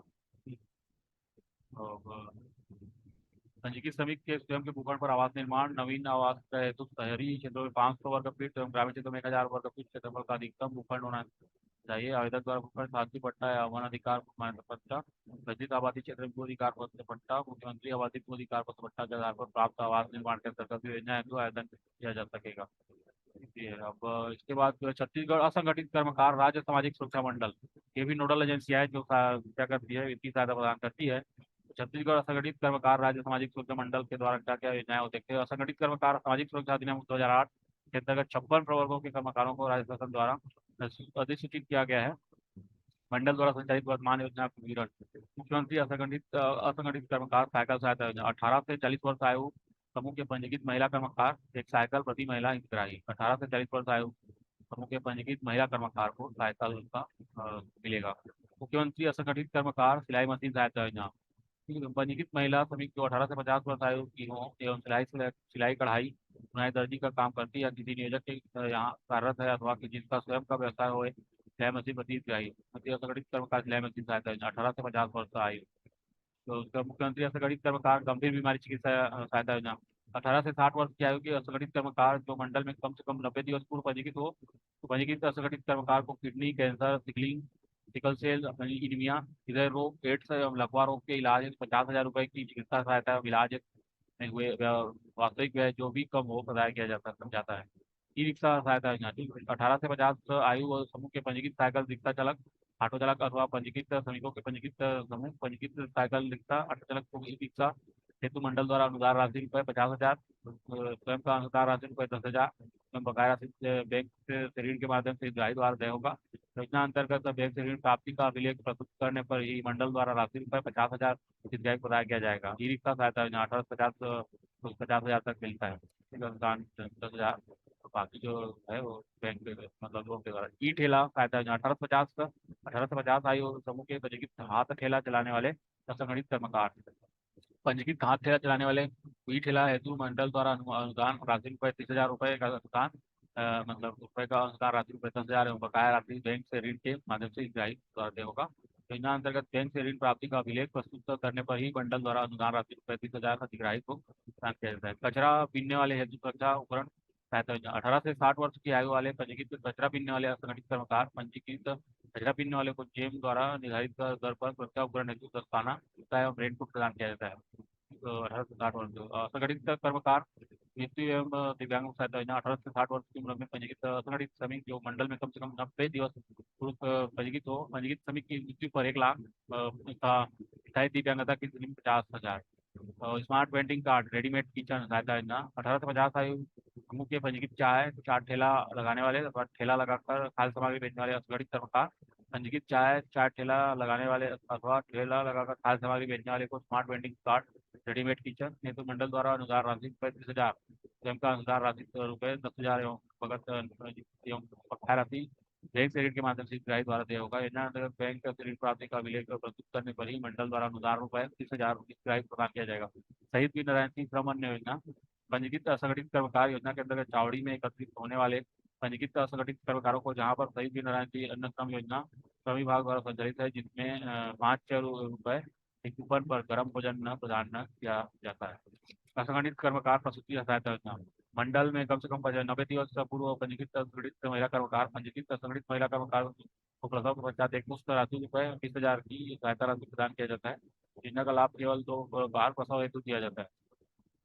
ठीक है, तो 20,000 रुपये दिया जाता है प्रसूति सहायता योजना। फिर घोषित बीमारी से पीड़ित श्रमिकों के लिए आर्थिक एवं पुनर्वास सहायता योजना मंडल में ठेका श्रमिक प्रवर्ग में पंजीकृत कर्मकार पात्र होंगे। योजना के अंतर्गत सिलिकोसिस बीमारी से पीड़ित पंजीकृत हितग्राही को 3 लाख का प्रदान किया जाएगा, जिसमें से 1 लाख हितग्राही खाते में स्थानांतरित किया जाएगा तो 2 लाख एफडी के रूप में दे होगा। एफडी के ब्याज का स्वरूप मासिक ब्याज के रूप में मासिक आय योजना MIS द्वारा होगा। श्रमिक के जीवित रहने पर श्रमिक को लाभ की पात्रता एवं सिलिकोसिस बीमारी से मृत्यु होने पर वैध आश्रितों को लाभ की होगी। असंगठित कर्मकारों के बच्चों हेतु छात्रवृत्ति योजना पंजीकृत असंगठित कर्मकारों के कक्षा 1 से स्नातकोत्तर PhD तक अध्ययनरत पुत्र जो छात्रवृत्ति की पात्रता होगी। पंजीकृत असंगठित कर्मकार के प्रथम 2 अध्ययनरत संतान को कक्षा 1 से स्नातकोत्तर स्तर तक ₹500 से ₹5,000 वार्षिक कक्षा वार छात्रवृत्ति देय होगी। सफाई कर्मकार प्रसूति सहायता योजना प्रावधान मंडल में कम से कम 90 दिवस पूर्व पंजीकृत सफाई कर्मकार महिला को योजना का लाभ केवल 2 बार प्रसव हेतु देय होगा। पंजीकृत महिला सफाई कर्मकार को प्रसव के पश्चात एक मुश्त राशि रुपये 30,000 की सहायता राशि प्रदान किया जाता है। योजना का लाभ केवल 2 बार प्रसव हेतु दिया जाता है। ठीक है, सफाई कर्मकार के बच्चे हेतु छात्रवृत्ति योजना पंजीकृत सफाई कर्मकार के कक्षा 1 से स्नातकोत्तर PhD तक अध्ययनरत पुत्र पुत्रियों को छात्रवृत्ति की पात्रता होगी। 1,000 से 1,200 रुपये तक पंजीकृत सफाई कर्मकार के अध्ययनरत 2 पुत्र पुत्रियों को वार्षिक छात्रवृत्ति एक मुश्त प्रदान की जाती है। सफाई कर्मकार हेतु आवश्यक उपकरण सहायता योजना पंजीकृत सफाई कर्मकार 18 से 60 वर्ष की आयु वाले हितग्राही योजना अंतर्गत लाभ प्राप्त करने के पात्र होंगे। पंजीकृत हितग्राही को आवश्यक उपकरण गमबूट दस्ताने मास्क एवं एप्रेन प्रति वर्ष रुपये 1,000 तक सामग्री प्रदान किया जाता है। सफाई कर्मकार पुत्र पुत्री साइकिल सहायता योजना यदि पंजीकृत सफाई कर्मकार पुत्र पुत्री शाला इस विद्यालय में अध्ययनरत है तथा उनके शिक्षा विभाग साइकिल सहायता योजना का लाभ प्राप्त नहीं हुआ है, तभी उन्हें साइकिल सहायता योजना का लाभ प्रदान किया जाएगा। पंजीकृत सफाई कर्मकार के शाला विश्वविद्यालय के अध्ययन पुत्री 2 संतान तक को साइकिल प्रदान किया जाता है। महिला ठेका श्रमिक घरेलू महिला कामगार और महिला हमाल श्रमिक श्री सहायता योजना तो मंडल में कम से कम 90 दिवस पूर्व पंजीकृत ठेका श्रमिक घरेलू महिला कामगार एवं हमाल श्रमिक को योजना का लाभ केवल 2 बार प्रसव हेतु दिया होगा। पंजीकृत ठेका श्रमिक घरेलू महिला कामगार एवं हमाल श्रमिक को प्रसव पश्चात एक मुश्त राशि रुपये 20,000 की सहायता राशि प्रदान किया जाता है। घरेलू महिला कामगार साइकिल, छतरी, चप्पल, जूता सहायता योजना। इस योजना में 18 से 60 वर्ष की आयु समूह के पंजीकृत घरेलू महिला कामगार पात्र होंगे। पंजीकृत घरेलू महिला कामगार को साइकिल हेतु CSIDC निर्धारित दर एवं छतरी, चप्पल, जूता हेतु ₹500 प्रति हितग्राही प्रदान किया जाता है। ठीक, तो सफाई कर्मकार कौशल उन्नयन योजना। तो प्रावधान है, मंडल द्वारा 18 वर्ष से अधिक आयु के पंजीकृत सफाई कर्मकारों को योजना में शामिल किया जाएगा। योजना के अंतर्गत अब पंजीकृत सफाई कर्मकार एवं परिवार के सदस्यों को CSDA द्वारा चिन्हांकित व्यवसाय में BTP के द्वारा प्रशिक्षण दिया जाएगा। मंडल द्वारा प्रशिक्षणरत कर्मकार को श्रम विभाग के द्वारा अकुशल श्रमिक के लिए निर्धारित न्यूनतम वेतन की दर से प्रत्येक दिन हेतु मानदेय प्रदान किया जाता है। ठेका श्रमिक घरेलू महिला कामगार एवं हमाल श्रमिक के बच्चों हेतु छात्रवृत्ति योजना की प्रावधान है। पंजीकृत ठेका श्रमिक घरेलू महिला कामगार एवं हमाल श्रमिक के कक्षा 1 से स्नातकोत्तर PhD तक अध्ययनरत बच्चों को छात्रवृत्ति की प्राप्त होगी। ₹500 से ₹5,000 तक पंजीकृत ठेका श्रमिक घरेलू महिला कामगार एवं हमाल श्रमिक के अध्ययनरत 2 पुत्र पुत्रियों को कक्षा और वार्षिक छात्रवृत्ति एक पुस्तक प्रदान की जाएगी। सफाई कर्मकार पुत्र पुत्री हेतु विशेष कोचिंग योजना।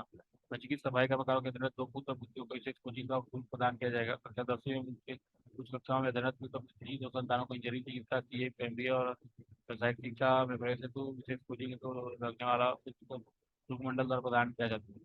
घरेलू महिला कामगार कौशल उन्नयन ठेका श्रमिक हमाल घरेलू महिला कामगार परिवार सशक्तिकरण योजना। आयु 18 वर्ष से अधिक तथा मंडल में घरेलू महिला कामगार कौशल उन्नयन एवं ठेका श्रमिक हमाल कामगार के रूप में पंजीकृत होना अनिवार्य है। मंडल में कम से कम 90 दिवस पूर्व पंजीकृत हो। योजना के अंतर्गत समय पर CSDA पंजीकृत BTP द्वारा चिन्हांकित व्यवसाय हेतु मंडल द्वारा पंजीकृत घरेलू महिला श्रमिक को स्वयं एवं ठेका श्रमिक एवं हमाल के परिवार के सदस्यों को किसी को प्रशिक्षण दिया जाता है। उपरोक्त योजना के अंतर्गत अतिरिक्त नई जो भी हमाल हेतु आवश्यक उपकरण सहायता योजना संचालित कर सकती है। तो इसके बाद छत्तीसगढ़ श्रम कल्याण मंडल, जो छत्तीसगढ़ नोडल एजेंसी है छत्तीसगढ़ श्रम कल्याण मंडल। तो छत्तीसगढ़ श्रम कल्याण निधि अधिनियम 1982 के अंतर्गत मंडल का गठन किया गया है। निधि अधिनियम के अंतर्गत आने वाले कार्यक्रमों तथा स्थापनाओं कार्यरत श्रमिकों के विदाय प्राप्त किया जाता है। स्थापनाओं में तात्पर्य ऐसे संस्थान जहाँ विगत 12 माह में किसी भी एक कार्यदिवस पर 9 वर्ष से अधिक कर्मकार नियुक्त हो या अधिनियम लागू होना। मंडल द्वारा प्रति 6 माह ही प्रति श्रमिक ₹60 विधायक 45 नियोक्ता स्वतंत्र कर्मकार द्वारा प्राप्त किया जाता है। मंडल द्वारा वर्तमान में संचालित योजनाओं का विवरण शहीद वीर नारायण सिंह श्रम अन्न योजना। तो ₹10 में गर्म पौष्टिक भोजन अभिदायकर्ता सभी को प्रदान की जाती है। वर्तमान में कुल 16 केंद्र 6 जिलों रायपुर, दुर्ग, बिलासपुर, राजनांदगांव, रायगढ़ एवं सरगुजा। इसकी इन योजनाओं के अलावा नेत्र परिश्रम शिविर और चश्मा वितरण द्वारा श्रमिकों हेतु खेलकूद प्रतियोगिता का आयोजन भी किया जाता है। ₹10 में शहीद वीर नारायण सिंह श्रम अन्न योजना इसके द्वारा छत्तीसगढ़ श्रम कल्याण मंडल द्वारा शैक्षणिक छात्रवृत्ति मंडल को विदायदाता श्रमिकों को जो परीक्षा में 50% अधिक प्राप्त किए हो 3,000 से 30,000 तक की सहायता राशि प्रदान की जाती है। 3,000 से 30,000 तक। श्रमिक दुर्घटना मृत्यु सहायता योजना। अभिदायकर्ता श्रमिक की दुर्घटनावश मृत्यु होने पर उसके वैध उत्तराधिकारी को ₹50,000 की सहायता राशि प्रदान की जाएगी। बशर्ते श्रमिक की EPF न हो। निःशुल्क साइकिल योजना। 3 वर्ष से अभिदायकर्ता श्रमिक को निःशुल्क साइकिल किया जाता है। निःशुल्क सिलाई मशीन सहायता योजना। अभिदायकर्ता श्रमिक की पत्नी या पुत्री को मंडल द्वारा संचालित प्रशिक्षण केंद्र में प्रशिक्षण उपरांत एक सिलाई मशीन प्रदान किया जाता है। निःशुल्क वैसाखी के पर ट्राईसाइकिल संयंत्र योजना। 3 वर्ष से अभिदायकर्ता श्रमिक को शासकीय चिकित्सालय द्वारा प्रदत्त प्रमाण पत्र आधार पर निःशुल्क वैसाखी कैलिपर्स ट्राईसाइकिल श्रवण यंत्र योजना वितरण किया जाता है। सिलिकोसिस को पीड़ित श्रमिक के लिए आर्थिक सहायता पुनर्वास योजना। योजना का लाभ उन सभी स्थापनाओं में लागू है जहाँ कारखाना अधिनियम 1948 एवं श्रम कल्याण निधि अधिनियम 1982 पर हासिल है। योजना अंतर्गत ₹3 लाख की सहायता राशि प्रदान की जाती है। निर्धारित शिक्षा प्रोत्साहन योजना। समस्त विधायकर्ता कर्मचारी श्रमिक के पुत्रों को ₹5,000 10,000 मतलब 1 लाख तक की सहायता राशि प्रदान की जाती है। खेलकूद प्रोत्साहन योजना। समस्त विधायकर्ता कर्मचारी श्रमिक के पुत्र पुत्री या पत्नी को ₹5,000 से 1,50,000 की सहायता राशि प्रदान की जाती है। ठीक है, तो इस टाइप से हम पूरा कवर कर चुके हैं। जो अर्जुना का था ना श्रम संबंधी जानकारी अर्जुना ने जो पब्लिश किया है वो हम लोग सभी को डिस्कस कर यहाँ पे स्टॉप करते हैं। I hope you enjoyed my session.